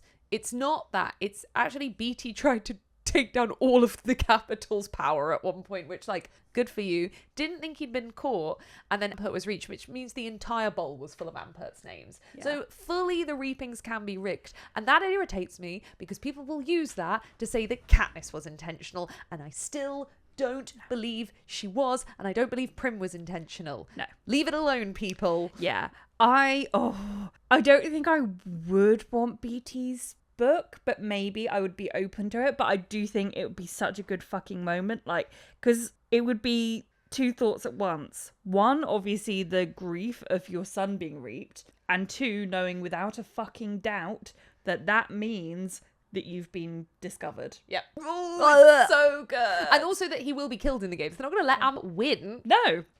And also, Ampert's so nice. He also knows he's going to die. And he's an absolute G and as he's well. like, why don't we just blow up the arena whilst I die? Like, it's all cool. Like, I love this. I love bombs. Like, I love him. He's really following in his father's footsteps with the whole rebel thing. I love that and we're getting again the idea of numbers thing when he tries to get the newcomers all together because they outnumber the careers. It's so fucking good. We also have the conversation where they say, what do you want out of the games? Yes. You're not going to live, so what do you want? And I really, really liked this moment. I liked that way of thinking about it. I love it. Yeah, I thought it was really good. Yeah. I found it when Haymitch had that done to him that he doesn't then do that with Same. Katniss and Peter. I found that really interesting. I think he's drunk. Think he's drunk. As you just mentioned, we have the newcomer allegiance. And I think this shows a really, really key thing about Haymitch. It shows the power of Haymitch's abilities with charisma. We've seen that at the beginning of the book. He's a charismatic person. He's got a girlfriend. He brews alcohol. He gets along with a lot of people. But he is then actually very good, along with the help of others, at bringing the newcomer allegiance together and knowing what each individual person needs to be brought in, which then goes on to tell us how he formed the Rebel Alliance. These skills which he had in bringing the newcomers together are the exact same skills he would then use to bring people like Finnick is a lot younger. How did he bring Finnick into the alliance? Like, this is telling us how important it is. But also, like, at the end of the book, his charisma ability is like totally decimated by grief. But it shows like how much hope Katniss and Peter must have given him to be able to come back around to being able to do this. And also a lot of the people he specifically brings into the group are the reluctant and scared ones. He's very good at bringing the underdogs into the group. We get a scene in Plutarch Mansion. It was probably my favourite part of the book, the scene in Plutarch Mansion. Interesting. Probably. I'm not sure I definitely want to stick to that, but I loved it. First, we get introduced to a library. We don't really have books in these books. So now I get to talk about book burning and fascist governments. And Plutarch even kind of brings it up himself, and so does Snow. They mention that books were burned to keep warm in the old days. Yeah, but books are also burnt by most fascist governments in history because you know the easiest way to limit the stream of information and knowledge is getting rid of books. In 1984, there are no books so that history can be rewritten by the state at every point it needs to. If you take books away from people, it limits like control and access to information. Why are so many American states currently banning The Handmaid's Tale? There is an unbelievable amount of American states that currently ban The Handmaid's Tale and loads of other books, Fahrenheit 451, loads of books. There are so many books that have been banned or subject to burnings at some point, and it's very symbolic. So then we get into this mansion and we maybe get an explanation of why Plutarch is the way he is, because he has had access to information. It will turn people, even people like Plutarch who are incredibly privileged, who actually his life would be better and more comfortable if he just stayed in the capital the whole time. But he has access to learning. We also kind of learn, goes away to explaining why there's so much poetry in this book, that Lenor loves books and has managed to track down 2 very old books that have like basically the ones, it's like The Raven and a William Blake book, because that's why we have these poems in this book. And then we meet Snow, and I've got to say, I was not expecting this in the slightest. I was expecting Snow to be similar to book 1 and kind of book 2 Snow, where he's a figure that never really interacts with the characters. But instead, he fully walks in the room. He's almost dying because he's just taken poison with someone he was murdered.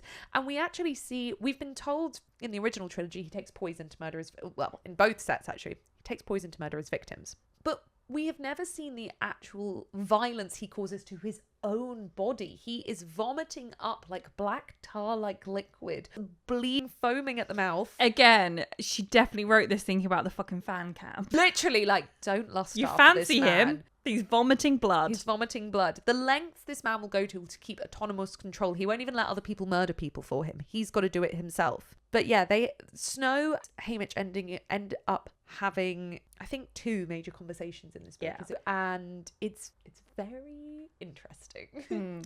I have mixed feelings about it. Again, it's probably kind of a middling thing in terms of, I wouldn't maybe fully call this fan service, but almost. But to me, it feels a bit too much trying to make him like Katniss, where he's getting this personal attention from Snow. And I just think it doesn't need to be in there. This didn't need to happen. Like, I felt like it was unnecessary. I think the only argument for this conversation being necessary is that it establishes the whole Haymitch needs to play a part in helping Lulu pass. Well, it's also the thing that finally turns him into being a rebel rather than I'm trying to get home. I think you could have done that other ways. Yeah. I think the only like argument in my head is him saying, well, you're gonna die, but it depends how you die. If you want to die in a nice way, basically, you need to help Lulu pass. Again, I think maybe there would have been other ways to do that, but I definitely think like you didn't have to introduce Lulu in this way, and therefore Snow didn't need to be there necessarily. To contradict myself, I think, I do think this is in here to make the parallels between Haymitch and Katniss, but like you were saying, I do like that we get to see inside Plutarch's mansion and see the library. So I guess those are the two reasons. So that's kind of fair enough. Yeah. Like I said, I don't hate it. I just don't love it. It just feels a bit like we're getting another character that's getting this special attention from Snow, when it's like, I don't believe that Haymitch and Katniss could have been the only two tributes to ever be slightly rebellious, you know? But I think this probably tells us that he has done this with other tributes. They're not special. There might be one people every year or so who he does this with. But you think if it was that many people, he'd start to fucking delegate. Yeah. Well, no, he refuses to delegate. He's the one taking poison all the time. Is this also the scene where he guesses Lenor Dove's name? I think it might be. I think so, Or is it the next one? I had mixed feelings about that because on one hand, I was like, oh, we're calling all the way back to Lucy Gray. Do we need to do that? But on the other hand, I'm like, yeah, we kind of do. Like, the Snow we saw in the original trilogy, no hint he had ever been to 12, really. Tiny, tiny little hints. No hint to the fact he'd been in love with someone. I quite liked seeing this man 40 years on from attempting or possibly actually murdering Lucy Gray and his thoughts on the whole thing now and the Kovi and things like that. It's also then very clear he wants to wipe the Kovi out. He hates the Kovi. He's not going to go in and just like murder them all straight away. But we know by the original trilogy there are no Kovi left, so he got what he wanted, for them to all be gone. Mm-hmm. That is the end of part 1 of the book, so I'm going to wee. Go piss, go. With a gumdrop. La la la la la. So part 2 opens up with Luella coming back, which was the biggest twist of the book. So I put the book down and was like, what the fuck is going on? I think when you were texting me updates, you were texting me some updates. I assume you were talking about Haymitch and Snow's meeting. Yeah. You were texting me updates where I could tell that you were like sentences from it. And you were like saying things and keep reading. Like, it was torture. Yeah. So we get a random person from another district cosmetically, or even the capital. No, we work out what district she's from Red. Oh yes, no, we did. Well, I was more thinking at this point. At this point, we don't know. Cosmetically altered to look like Luella, with a thing in her chest keeping her alive and an earpiece wired into the inside of her ear, telling her what to say. Yeah. And this was once again another place where my mind then went far darker than Suzanne's. I became a worse person than Suzanne, because as soon as this happened and I realized what was going on, I was like, oh, he's going to get back home. And okay, so Lenor's going to be pregnant and his mum and Sid are going to be this, and he's going to have to kill or like try to get rid of his mum and Sid when they are the cosmetically altered versions of themselves. And I was like, I need to calm down. I need to not be as dark as I am. Like, there is something. I thought this was going to come back around. Yeah. Again, I have problems. This for me, and it I guess is really subjective, but this felt so much darker and fucked up than anything we've had in the Hunger Games before. We've had a lot of dark and fucked up stuff in the Hunger Games, but this somehow felt on a completely different level. And this was when I was like, ooh, this book is going to be more brutal than the others, which is saying something. They're hardly light and fluffy books to begin with. No. But I was like, shit just got real. This also, I think, is so impactful for the stuff that it opens up. I'm sorry, that came out of nowhere. Fuck me. Gumdrop? I think you poisoned me. I'm going to cough up blood in a second. Yeah, well, that's my plan. Yeah. Now I can't remember what I was saying. Give me a second. Oh, it's not gone. My plan is working. The geese with the knife beaks will be here soon.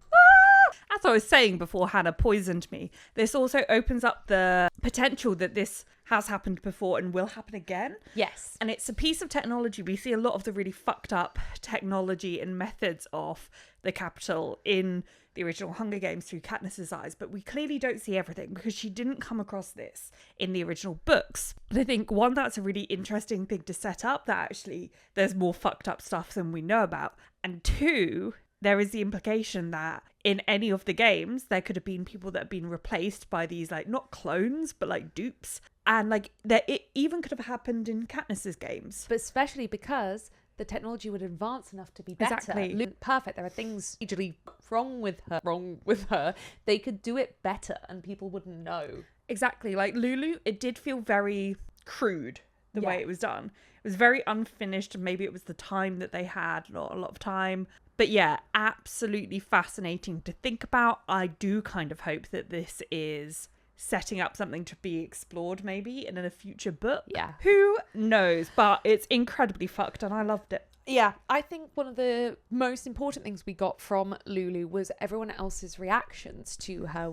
This is where we learn like Maisie and Wyatt's kind of true nature in the way, especially the way they look after her and care for her. And even when they tell the other district that she's from on the plane, they don't react badly to her. And oh god, the way they care for her. Wyatt dies to keep Lulu alive when it's not Luella. Oh my god. My god. And I love the path, the journey that it really takes us on, because I think your first reaction when you hear about Lulu is you see her as like a dangerous tool of the capital. You don't know who she is or what she's going to do. You kind of assume that she's kind of like some kind of clone, some kind of monster, and you think, what is that? He should attack it. That's dangerous. That's like a tool of the capital. And you go from that of being like horrified and afraid of the thing to actually realizing, oh god, no, like that's a victim. Yeah, also it's a parallel to double people being reaped this year, because Snow's already ruined Luella's life. Luella has died because of the capital's incompetence. So let's just ruin this random girl from another district's life. It's again that of like, just double it. It's fine. Like, these people don't matter. Or we can just throw another one in. Double it and give it to the next person. The plan to damage the arena. So it fucked me off. Sorry to interrupt, but it fucked me off. Yeah, so basically, as we go through the training and our friendship with Ampert and then the trust of BT, a plan emerges to damage the arena. And the plan is essentially to sneak a bomb into the arena or something that can be turned into a bomb and blow up the water tank underneath the arena, which will flood the generator, which will cut off the arena. I'm not going to talk about the plan. I'm going to talk about the concept of damaging the arena. It shows that the 75th Hunger Games was the result of so many tries. Again, naively, I thought, well, this is the first time they've tried to damage an arena. Clearly it's not. And clearly this isn't the only other time either. The way that like BT is speaking and like just the way the characters are kind of acting and how I imagine the next 25 years to go. It shows how many times you need to fail for a revolution to work, which I think is an important theme of this book. Plutarch even says at the end, we have to wait for someone luckier or someone better suited. You have to keep trying. You have to keep pushing. And from Plutarch's perspective, the children are gonna die anyway. Hannah just sat back down. We just had dinner. Hannah sat back down, knocked over the gumdrops and went, oh no, The gumdrops!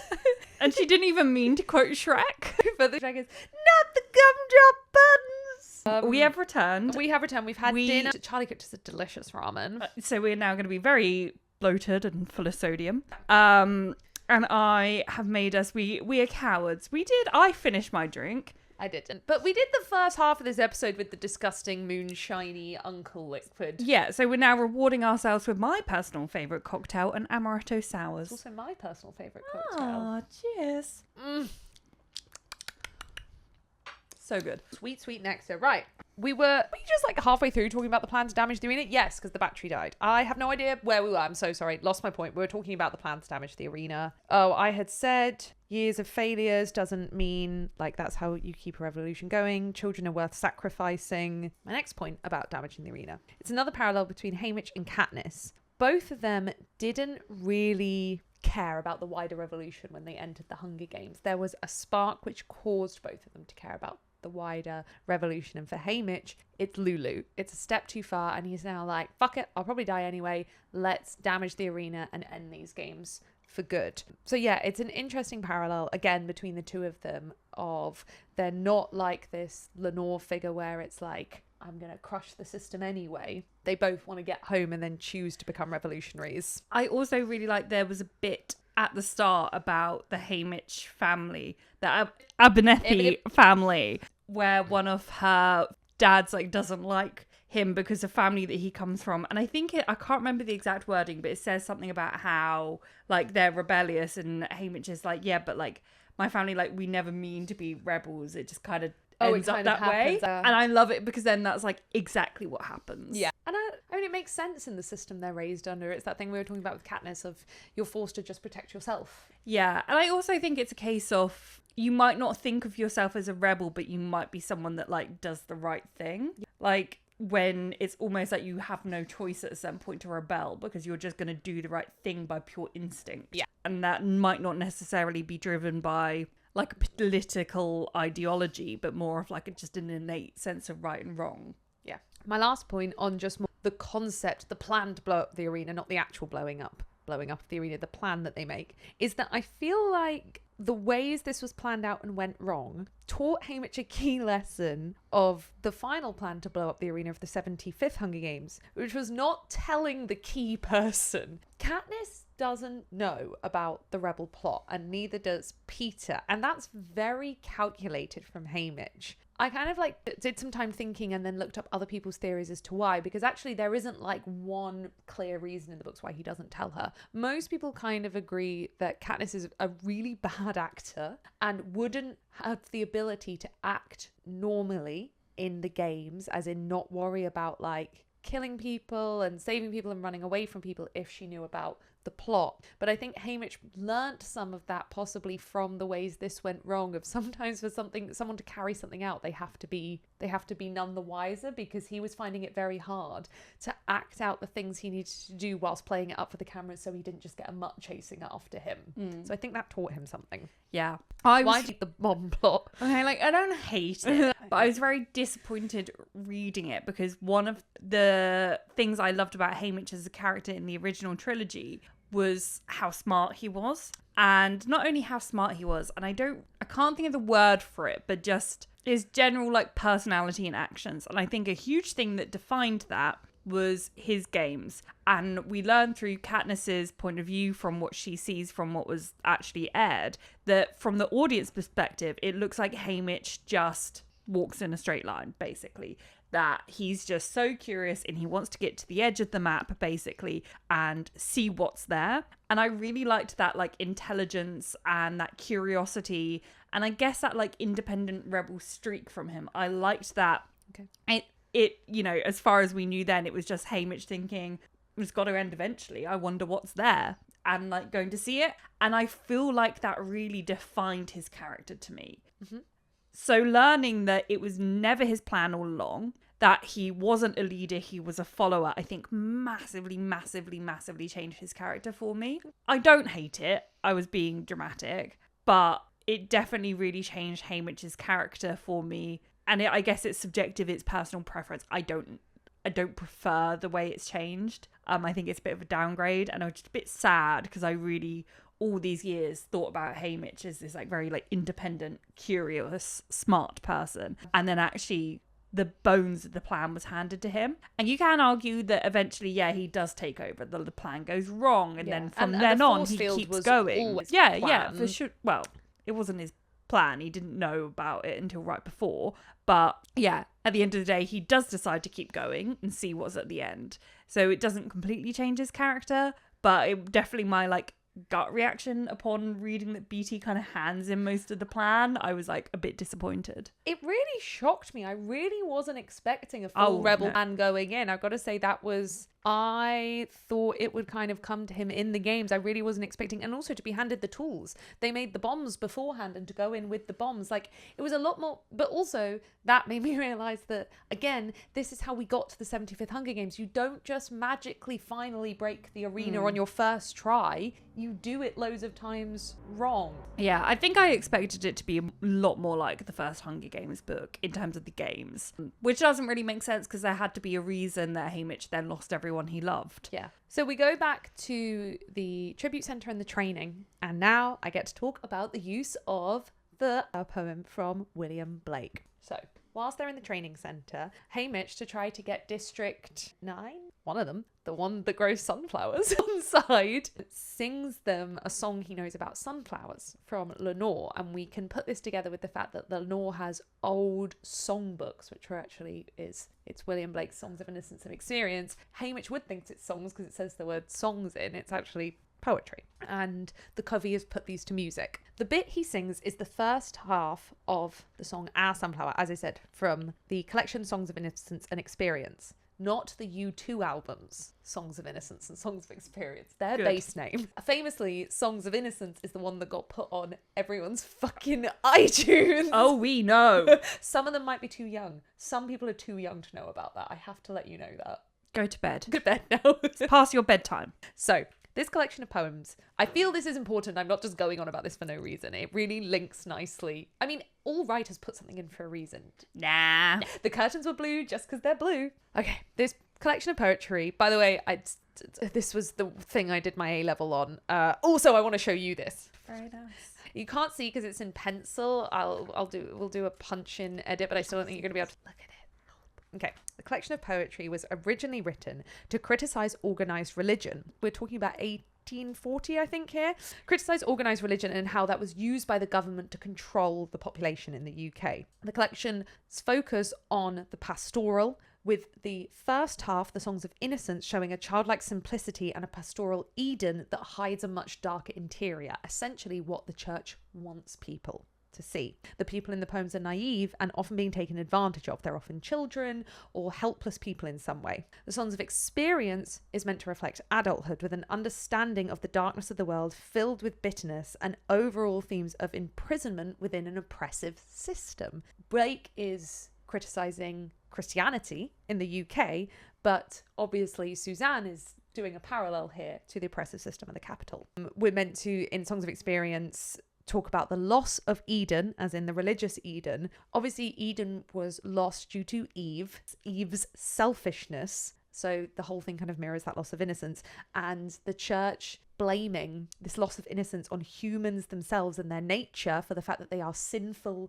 and wanting and lusty, rather than the system itself, which is always going to fail people. The Sunflower poem itself. So it's a really simple poem. Only the first half of it is used, and it's actually the second half that is like, I got it out like whilst I was reading, and I was like, oh my god, maybe I shouldn't have got this out because I was worried it was basically spoiling me for things that were going to happen later in the book. So the poem itself, the first half that's included is about something of beauty, the sunflower, which is tired of life and the world it is trapped in. To me, that mirrors Lenor, and obviously she's the one that sings this, seeking a release that it can never get to. That's the word, that sweet golden climb. She's seeking a revolution. However, the second half, which is not included in the book, tells us of a couple who failed to consummate their love throughout their life. Basically, the youth pined away with desire, and the pale virgin, shrouded in snow, rise from their graves and aspire where my sunflower wishes to go.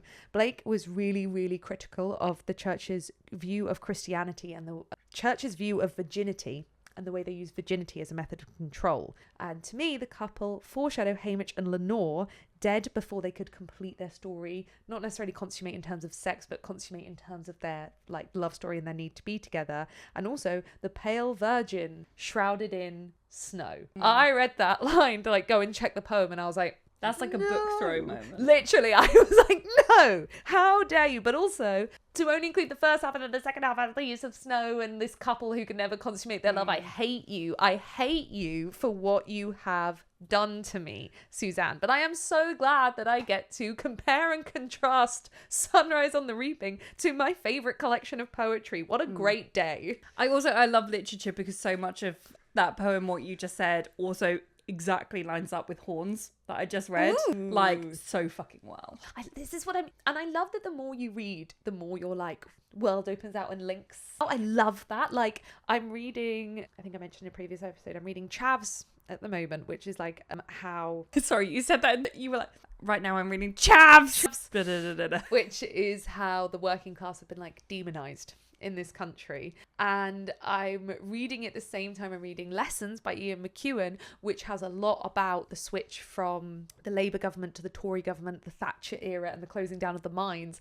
And Chavs is really helping me understand those like politics that are being mentioned in that. And it's just random. I happen to be reading those two at the same time, and I love the more things you read, the more things open out. Yeah, which like as an adult you realise is what English literature was getting at. And like I did understand that at the time, and I enjoyed English literature, but I also think it's really difficult as like a 17-year-old to relate to a lot of the stuff that is on your reading list. Yeah. And there's also something, and I get why there has to be a reading list, but there is something about being told these are the books that you can choose from. Yeah. That makes it not always the most appealing. Yeah. Especially when you can't relate to half of them, and also you don't know yourself well enough to know what you're going to enjoy. And also you don't have necessarily enough. It's hard because you've got to kind of read some to have the back catalogue of the canon to be able to do the compare and contrast. So Yeah. Especially when people in school who weren't readers are being asked to compare and contrast two books when they haven't read many other books at all in their life. Yeah. It's kind of like you have no back catalogue to do any references apart from these two texts. You need to read a huge amount to be able to do it. I think the biggest thing, and this is off topic, this is just random, the biggest bullshit to me with the English literature, the way it was examined, was having to remember exact word for word quotes and then fully like accredit it with like year and book and author. Like my memory is not, and that's no longer a test of intelligence. Should be open book. My A-level exams were open book because it was about what you actually interpret the text as. So having the text in front of you shouldn't matter. The GCSE ones book would do. I think my A-level ones were like my AS closed, my A2 was open. It's bullshit. It becomes, it's not a test of intelligence or understanding. It's a test of memory at that point. My biggest hill I will die on is that most exams, all exams aside from maths, is a test of memory. Even a lot of maths is a test of memory, not intelligence. And as someone with a really bad memory, it's absolutely bullshit. And like saying that, I still got all right grades, but it's just like, it really annoyed me because I thought I was really good at English and I really enjoyed it. But then like, I can't remember, like literally you would have to remember hundreds of quotes because you didn't know what ones you were going to have to use. So it wasn't... you spent most of your time remembering quotes rather than actually... English is, it's such a hard subject to teach, but what that joke I made earlier, the curtains were just blue all along, one of the biggest problems with the way English is taught is like teachers will be like, the curtains are blue because of this, when the way it should be taught, which is difficult to do to younger children, is the curtains are blue, I interpret it as this, but any interpretation you can back up can be correct. Which, again, is why I can't wait for you to read On Chesil Beach on your... It's going to be my next one. In my Ian McEwan journey. And it's like, at this point, so I've said this before in Goblet of Wine, but essentially, and like trigger warning here for like sexual assault, it is a book about a woman who was molested by her father. That is fact. I have confirmed this with Google. I've confirmed this with the source that is always 100%. No, but like... I know, multiple. I've read things, you know? And yet, still, until someone I know reads it and validates it to me, I just need it. I need that. Because I got into this massive thing with my English teacher because I wrote like an essay on it about her being molested by her father. And my teacher was like, that didn't happen. And I was like, oh, it's like... It's very much, you might read it and it might be like actually in the text. I can't remember. I don't think it was said, but like very, not even strongly implied, but obviously there wasn't the sentence and then he raped her. Like, you know, and the teacher just fully gaslit me that it didn't happen. And I was like, I think this is a case of you misunderstanding the text. If you have written an essay with textual references to back up your point, it means you're not wrong, because the whole point of English is you can't be wrong if you can back it up. Yep. No. I was just told I was incorrect. And this is a teacher who her entire class, aside from one person, failed the entire unit. And we all had to retake. Meanwhile, there was another English lit class that did the exact same exam, just different teacher. All of them passed. Yeah. And that was a tangent about English literature. Back to the book in hand. Haymitch decides, based on what Snow has said to him, to create a character. And also this is how he's going into his test thing with the game makers. He decides to create the character of the rogue. Basically, he needs a way to get away from the newcomers so he can do the bomb plan without it just seeming like he was a career. So he comes up with this kind of like, I brew alcohol. I'm just a funny guy. I made all these people trust me, and now I'm going to go it alone. Could kill them if I want to. He's playing propaganda and marketing at its own game, like playing off what Plutarch has been telling him, but this will backfire massively because the Capital is a lot more practiced at propaganda than him, and also they control the entire narrative because they're the ones filming and editing it. So whatever character he wants to create, I mean, they do choose that character, but they amplify it to the point of unrecognizability, which is just horrible to read about because he feels backed into the corner of the rogue anyway. Yeah. And this is like, and I'll come into it more later, but again, I don't think that we saw enough of the consequences of this. Yeah. I wrote up a lot of points on that at the end because I knew you would want to talk about it. So, and now we get to Effie, introduced as the older sister of one of the prep team. The prep team in this book are not full-on, full-time prep team people like we see in Katniss's games. They are university students who are in training. One of them has an older sister who she keeps going to for help because whatever the equivalent of Effie is in the Hunger Games, what are they actually called? Like the chaperones are shit. Both of them are absolutely shit. As a side note, on Drusilla, which I forgot to say at the start when she was introduced, I also couldn't take her character seriously because there is a character called Drusilla in Buffy who is the worst actress known to mankind. At least in that she does, when I say bad British accent, I worry that you're gonna hear that as an American doing a bad British accent. Yeah. She is an American doing a bad British accent, but worse. Okay.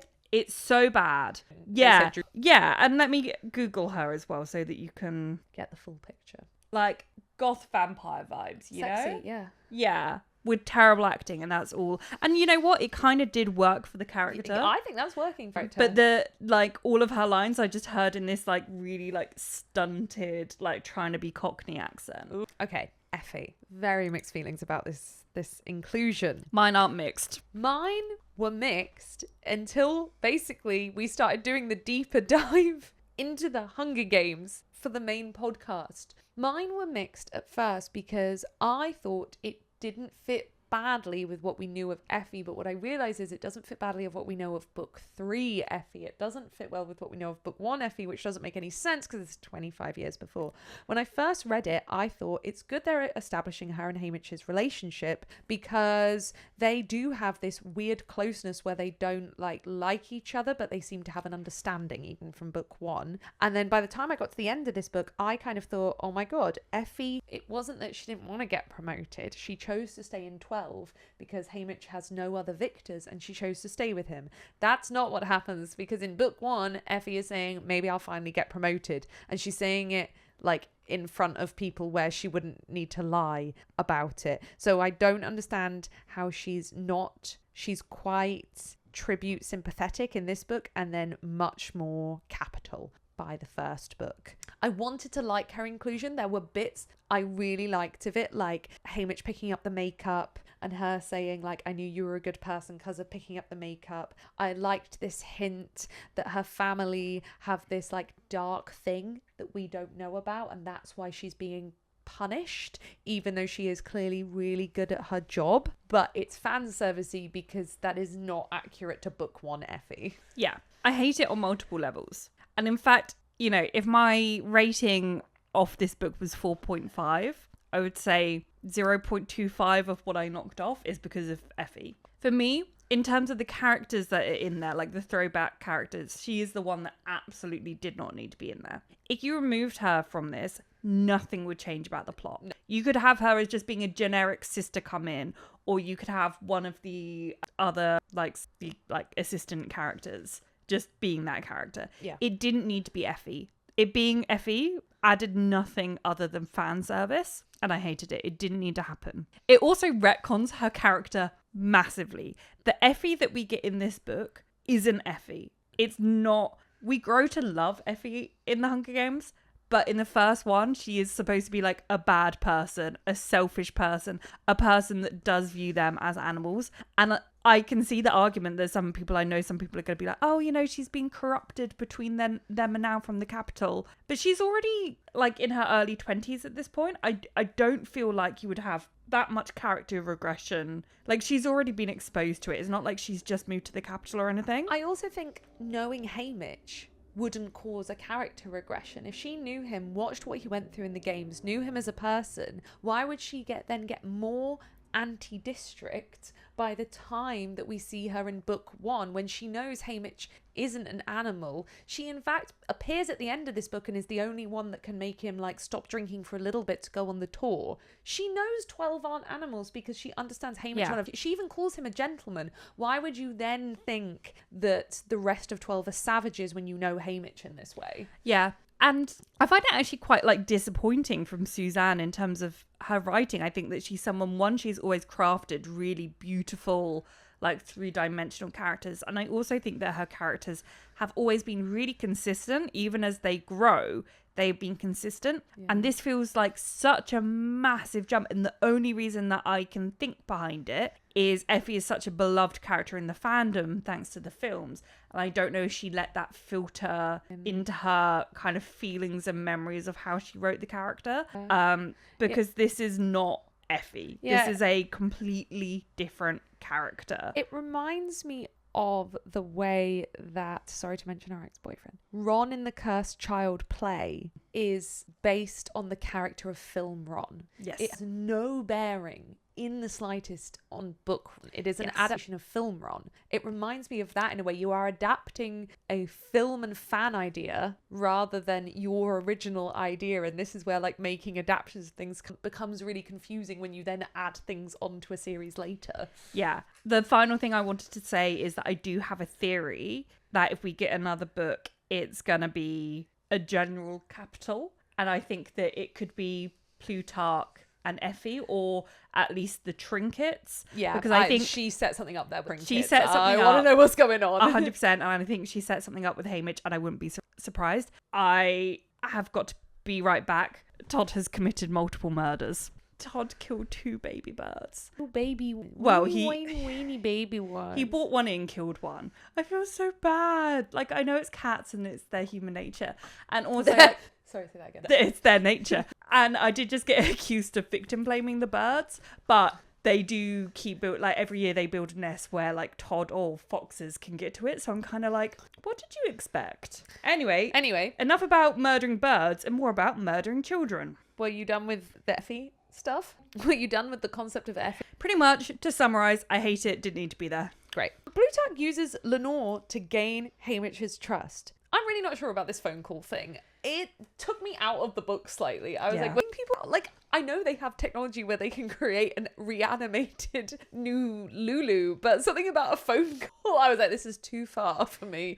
I don't know why. But I was then like, because I was making these notes after the first time I read it, I was flicking through to make these notes. I had forgotten why Plutarch does this. It's to gain Haymitch's trust because he knows about the rebel plan. So then at the end of this book, we know that Haymitch can fully trust Plutarch because he never gave like the plan to Snow.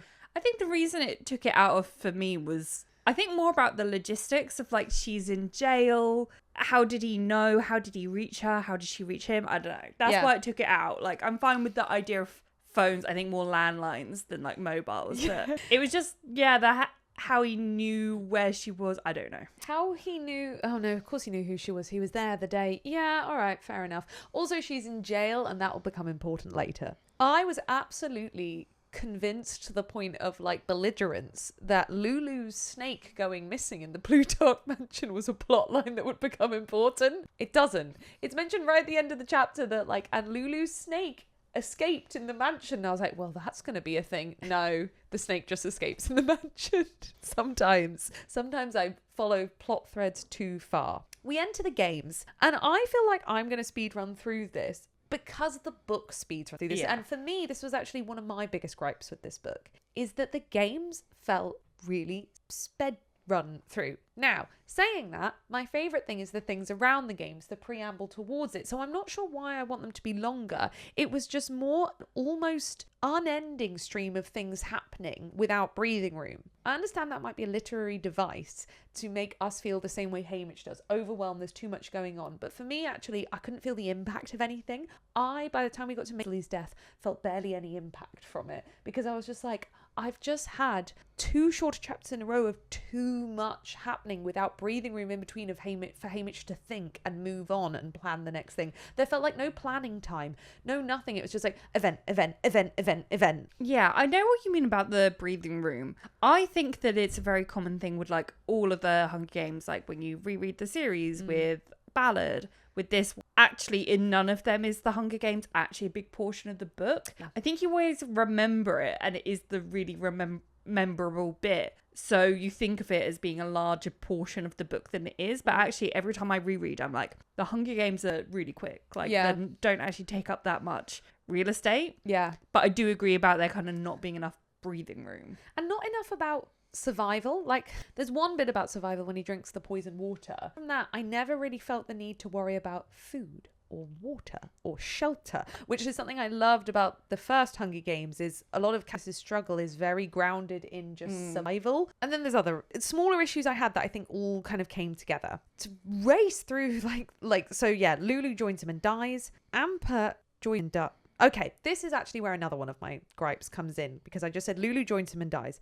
Ampert joins him and dies, and Maisie then later dies by Mutts. Too many of the tributes for me are killed by Mutt. I just read the bit in the original Hunger Games where Katniss says they try as hard as possible to not let the game masters kill the tributes, because what people want to watch is the tributes killing each other. Yeah. I know there are a double amount of tributes this time, and I know that this game specifically was very focused on Mutts. That was a thing in kind of the run up to it, that the Mutts were going to be a big part of it. But for me, almost every major character death was Mutt-based, which really took the impact out of them, I think. Not in the way that I'm a Capital member who wants the spectacle of the tributes killing the tributes, but partly because if Capital members are watching this isn't what they want, and B, it just felt very targeted. Like, we're going to kill this person because I don't like them, we're going to kill this person because I don't like them, which is what it was, but it just felt a bit too, again, quick and lazy for me. Yeah, and it takes away kind of the threat of the careers as well. Like, you don't actually feel particularly scared of them. No, not at all. Yeah, no, I agree. It felt like just a big game show that was being controlled by Snow, which is what it is, and I'm aware of that, but I didn't really see how it was. And there was none of them that like forcing them together that was done in the original, because like that's the role that the game makers kind of took in the original, that it was like if they needed more to happen they would cause a fire to drive people together. And I think maybe you can explain it by being like, that's how the game's developed and they like kind of learnt these tricks to make good games, but definitely as a reader it's less impactful. And I feel like the deaths didn't hurt me as much when they're dying by like specific Mutt. I don't know, like Pert makes sense because he needed to be killed for the bomb. Maisie makes sense. She needed to be killed for killing the game maker that ends up in the games. But just, again, because it was too many Mutts. Also, none of the Mutts had that much impact for me because there were so many. I was like, okay, we've got squirrels, we've got birds with sword beaks, we've got ladybugs, we've got like there's so, like, I know that the point of this game was loads of Mutts, but I was like, it's a lot of Mutts.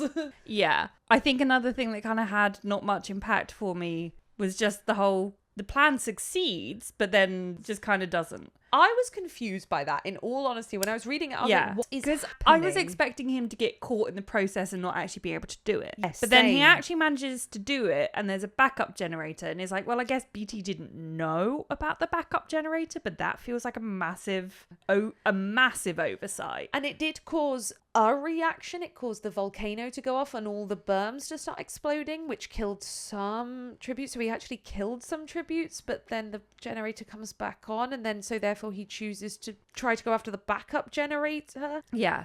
The thing... it left me a bit confused, to be honest. The thing that left me really confused, and also I just didn't like, because it felt too on the nose, was the fucking potato battery. That, like, I both understood it and I didn't understand it. Like, I was a bit like, stop trying to make the potato battery happen. Stop trying to make fetch happen. I understand the whole Katniss potato catching fire thing. Didn't even think of that as a connection. But that feels so, like, really, like, there's another fucking potato.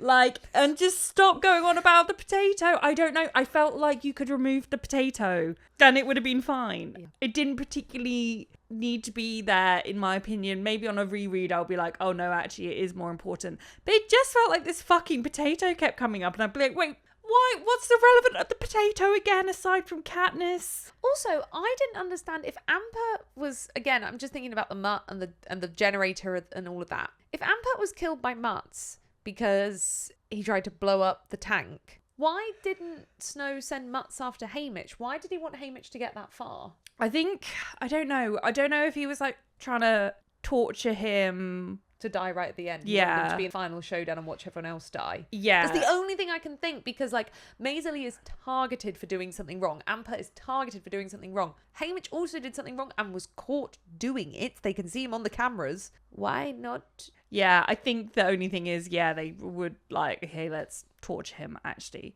Because like, either torture him in the games or let him win and torture him, because ultimately what Haymitch goes through is worse than death. So Yeah. But I still don't think Snow wanted him to win at this point, and we can tell that by like the poison thing. I think maybe he just wanted to get through to the end of torture. He meets back up with Maisley, and I really like the bit where he accepts Maisley as not his friend and not his ally, but his sister.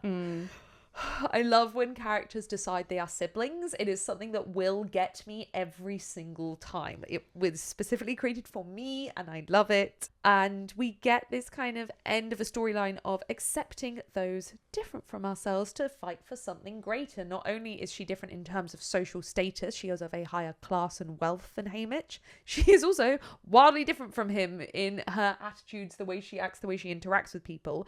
But he accepts her maybe not as like we're best friends. He accepts her as a sister, which to me is more, because with family, you're kind of like, well, whatever you do, you're my family at the end of the day. And I then made notes about accepting Maisley shows the importance of open communication, sharing history, because they share a load of like past family stuff, and storytelling to lead to understanding. I was really confused as well. Okay, basically I think my problems with the games confused me. I was really confused with 3 game makers being in the arena. Yes. I don't know why and what purpose it served. The only thing I can think of was, again, to show how the games have progressed. Like, in Katniss's year, we see no flaws. It's, like, seamless. Okay. Here, there's more, and, like, again, I think it's, like, a result of Haymitch's actions. So I guess that's the argument as well. My theory, but I wish if this was true, the book had made it more explicit, was that these were the 3 that Snow decided were at fault for the tank being able to be damaged, i.e. you could get down the berms. He just decided they were at fault. So in the same way he killed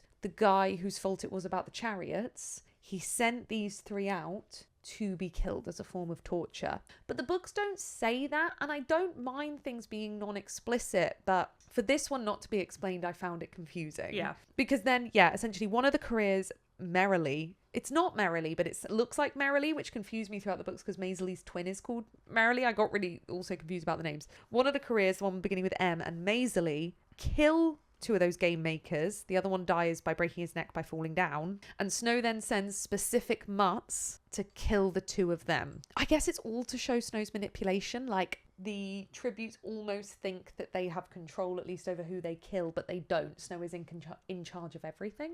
The games are really my least favourite part of this book. Like, I spent a lot of time being like, this is rushed or I'm confused. I didn't hate the games, but I do see your points. I didn't hate them. Probably just my least favourite part. Yeah. We are down to the final 3, Haymitch, Welly and Silka, and we get a really great moment. Haymitch has found Welly, who is the remaining newcomer, and she has not eaten or drunk in all the days of the game, so is dying of dehydration and exhaustion. District sends chocolate, which Haymitch feeds to her, eats a bit of it himself, and then they hear Silka, who is the last remaining career, sit at the bottom of the tree and cry, so Haymitch drops chocolates down to her, knowing they have to film it because there's nothing else to show because it's only the 3 of them. For the arc of the painting the pictures, this is the end point to me. This is the ultimate picture to paint. I absolutely love this because also it shows how much Haymitch has learned from Plutarch. Does he actually want to give Silka that chocolate?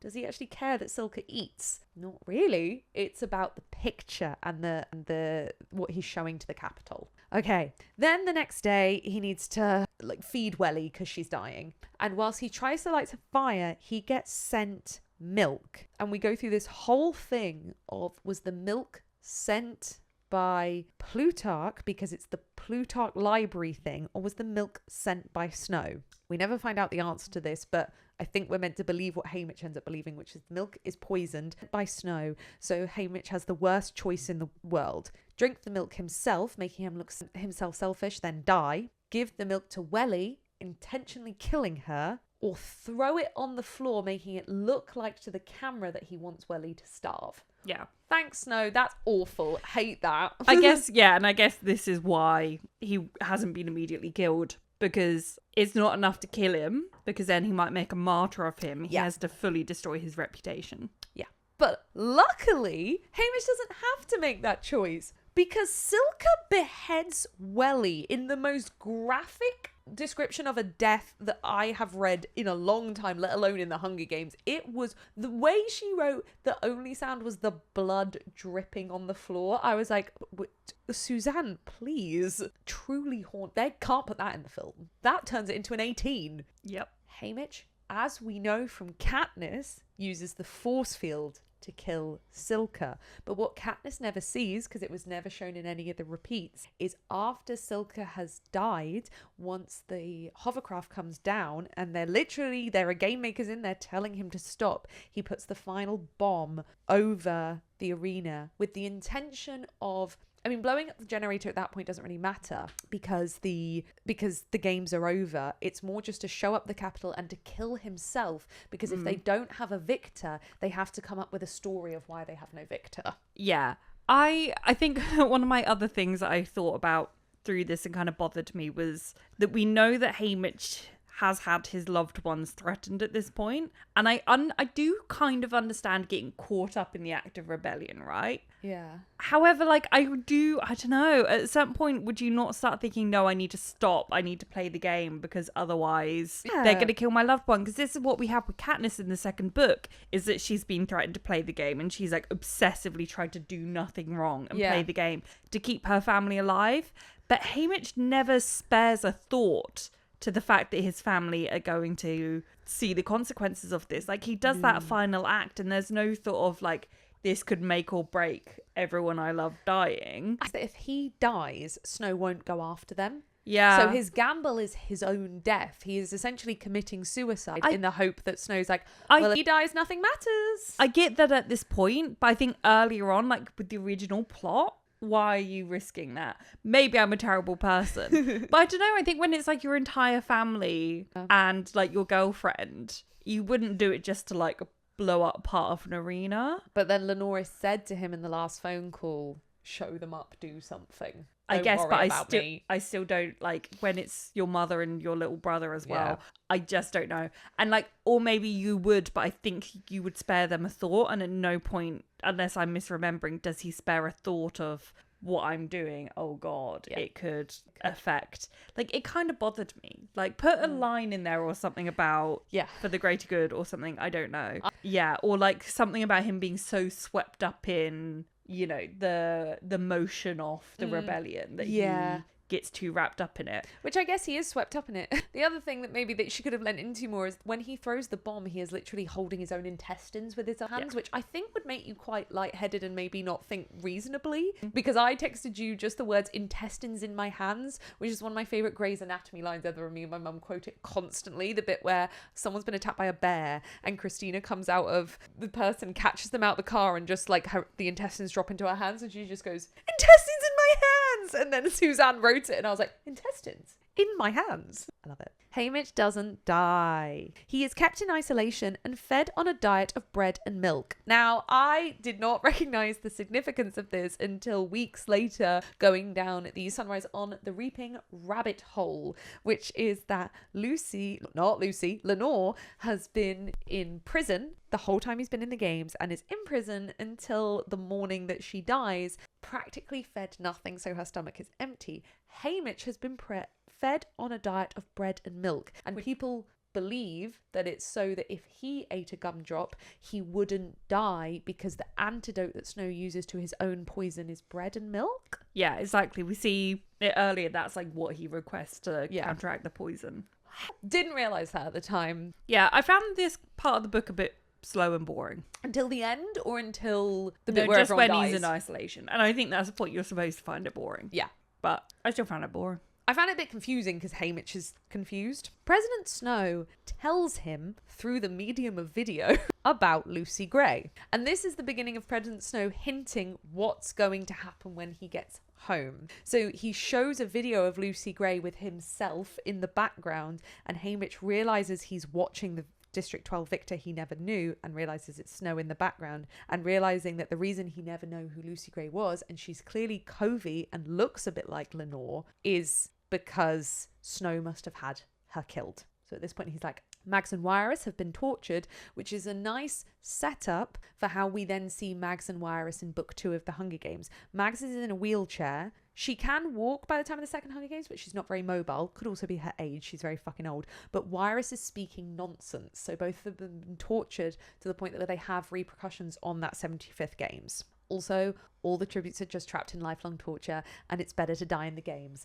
No one should be a victor. It's much worse. I hate it. Haymitch is shown his own games, and it's highly edited and doctored. And this is where we start to get into like the final propaganda bit. What the Capitol is shown is an enhanced version of his rogue personality. And Haymitch thinks in his own head, what will they think of me back home based on this? And this is where like the issues at the end come in. To wrap up everything that happens right at the end, and I wrote it as, now for a list of pain. His mother and Sid are killed as punishment. They are burned alive without ever laying eyes on him. He also has to get the train back with the bodies, of the fellow 12 tributes. Honestly, I thought it was quite kind that they weren't in the same carriage. I really feel like Snow would have just put him in a carriage with the corpse. I thought they were in the same carriage. They were just in boxes. No, I think they're in the like next one. But yeah, he never gets to see his Ma and Sid, although we learn later that it's probably for the best because he did get to see Lenor and that was worse. Yeah.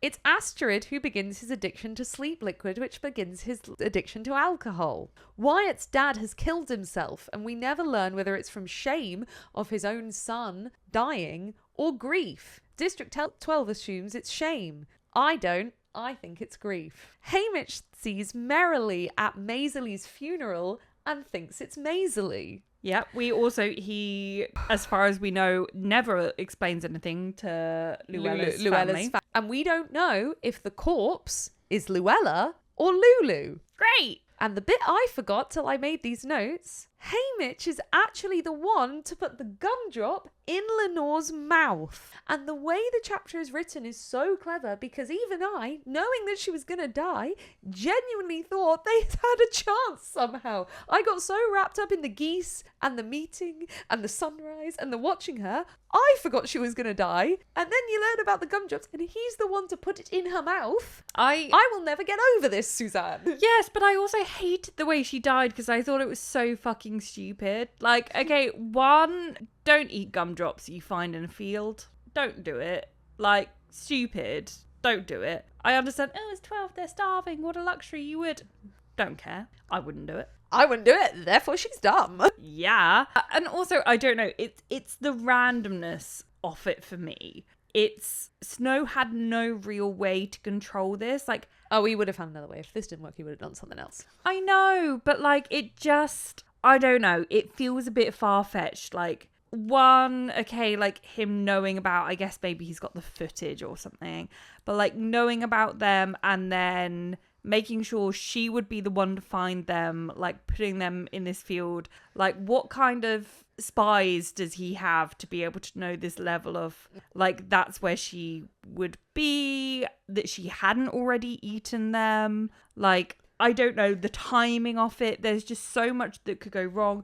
Who put them there? I don't know. It just felt not very plausible, I guess. I don't think I thought about that because I was in so much pain. I didn't really care, honestly. I cared because I thought they, for 1 second, they were going to be over the way that they weren't. Yeah. She tricked me with the sunrise and the geese. I know, I don't know. It's just her character hadn't been built up, understandably, very much. We always knew she was going to die. Yeah. The stupid fucking eating them pissed me off.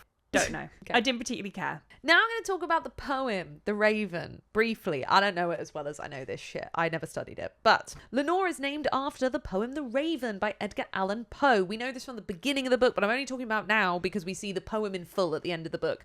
Essentially, the poem is used as the backbone for the final chapters. We switch just between Haymitch's perspective as the days turn to weeks and months and extracts of the poem, because the poem itself is about a man lost in his grief. Grief is universal, that is said to us in the poem, and yet we can still become so overwhelmed by it. There is a futility in forgetting the dead because they will haunt you even if you try to forget them. The poem has themes of isolation and madness, which exactly mirror what is happening to Haymitch, and the poem is going round and haunting him inside his own head anyway, so it's really meta. He wants to forget Lenor and Sid and his ma because not only does the memories hurt him, he feels he failed them because he can't prevent another sunrise on the reaping. So we're just getting this poem repeated in sections and told to us in sections as he goes through his life. So it's this meta thing of the poem repeating. Also, are the Kovi cursed in some way? This book is not magical. I'm aware of that. I know curses don't exist. However, Lucy Gray died in the exact way her poem was said,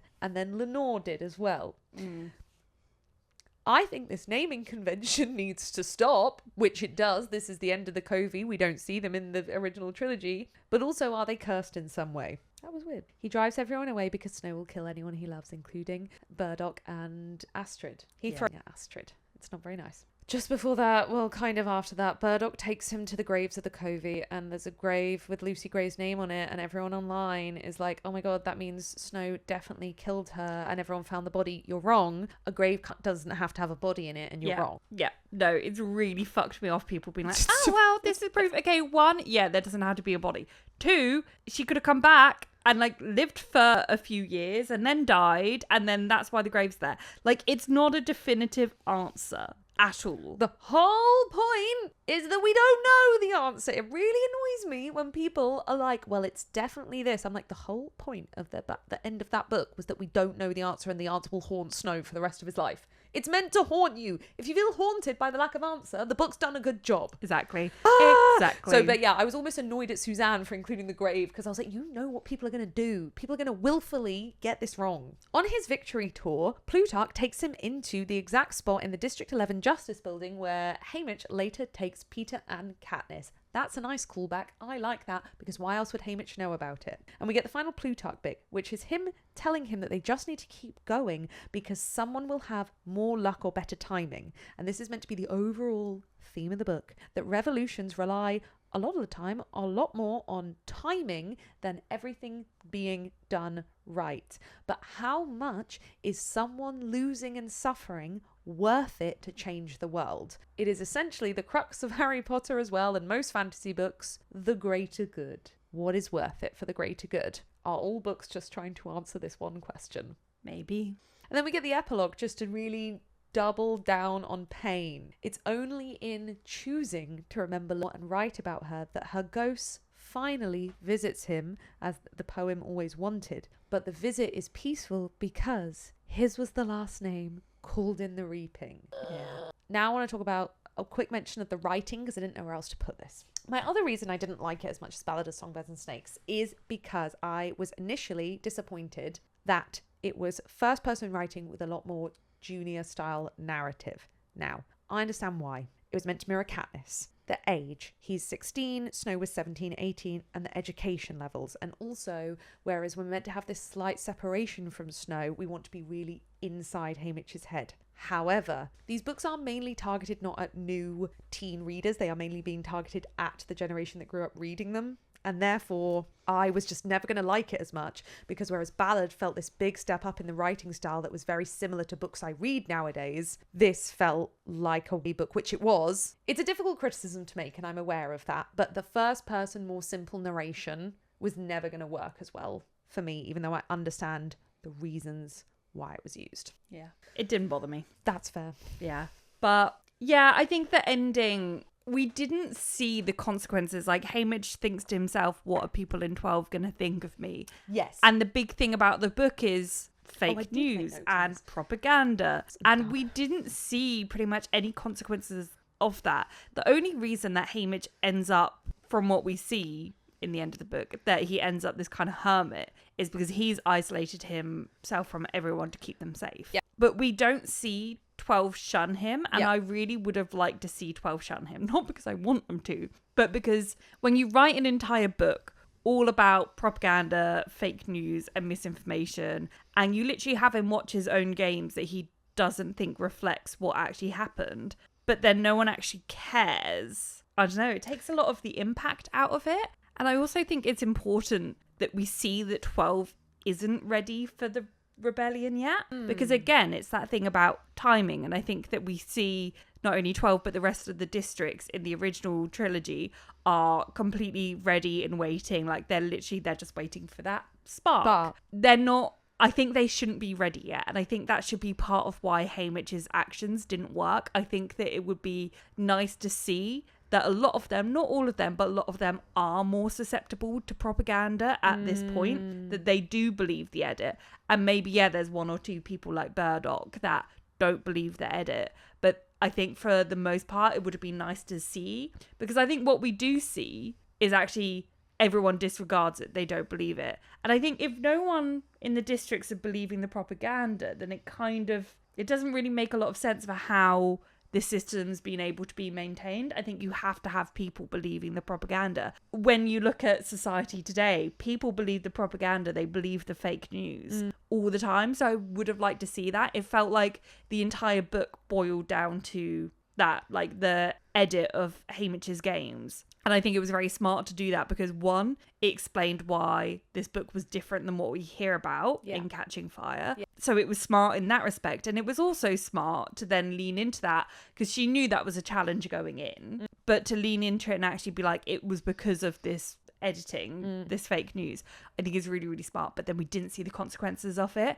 And to me, that really kind of, again, was a huge reason that I kind of knocked like half a star off, because it kind of took away a lot of the meaning. Yeah, I completely agree with you. The only thing I could find for the reason she didn't do it in 12 specifically was to double down on the pain of Haymitch having to be the one to push everyone away, and that having to be a act he does. If most or all people had turned against him, his isolation wouldn't be his own making, which I find more painful as a concept, him having to shun everyone, than everyone turning away from him. But I don't think that's a good enough reason to not show the consequences, especially maybe you didn't have to do it in 12, but especially when he goes to 11, you could have shown how the propaganda made 11 hate him because she's the rogue, because you put quotes about propaganda in your epigraphs at the beginning of the book. Exactly. Like, if you're gonna say, because your epigraphs, the service of an epigraph should be like, this is what the book's about, and then when you go back to reread them at the end, you should be like, of course, it all made sense. That is what an epigraph should do. To put that in the beginning, and then to not have that propaganda consequence. The end of the consequence is how the capital viewed the games, which I'm like, well, they're always going to view it in the bad way. They're the ones being entertained by it. It's more important how the districts. So yeah, I can see why 12 didn't necessarily shun him, because it is very painful to me that he had to be the one to push everyone away when he was a very charismatic, friendly person in 12. But I would have liked especially because we see him go to 11, we see that maybe some other districts hate him, or maybe like half of 12 hate him or something. Yeah. I wish it had gone a bit further. Yeah, because I think you could have got that emotional impact through Burdock, etc., of him like having to shun them if they still accepted him. Yeah. So I do think you could have done the best of both worlds. But yeah, I think it was a real miss. I wonder if any of it was like edited out and it shouldn't have been. Anyway. And that's Sunrise on the Reaping. To summarise, very good. Very good. Suzanne, yes. I wish I could be as smart as you. I really do. Yeah. And, she has even come out in an interview and said, she thought she was done with Ballad. And she's kind of gone, well, the world keeps getting worse and fake news is worse and you're electing a fascist again. So really, we can we keep making the world worse so that we keep getting Hunger Games books? No, but I love that she is like, you didn't listen, so I'm going to keep... Which is also slightly big-headed. Good for her. Good for her. Although I will say one of the problems, maybe she should write something new, because the problem with Ballad and this is I do feel they're mainly marketed at readers coming back rather than the next generation of young people. It's not her job to educate young people. She is not like that. She doesn't have to complete a service to like young people throughout her life. But yeah, I appreciate her reason for writing this, and I think based on the state of the world, she will probably want to write more, which I am good with. Yeah. Because there are very important themes in here. Yes. And also I love pain. Yes. Well, thank you. Please let us know all of your thoughts in the comments whenever you're watching this. I want to hear them all, especially when you disagree with us. Vote in the poll. Bye. Bye. Oh, the last gumdrop. Do you want to feed it to me? Yes, and I hope you die. I'm trying to touch as little teeth and lip as I could, and it somehow made me touch more.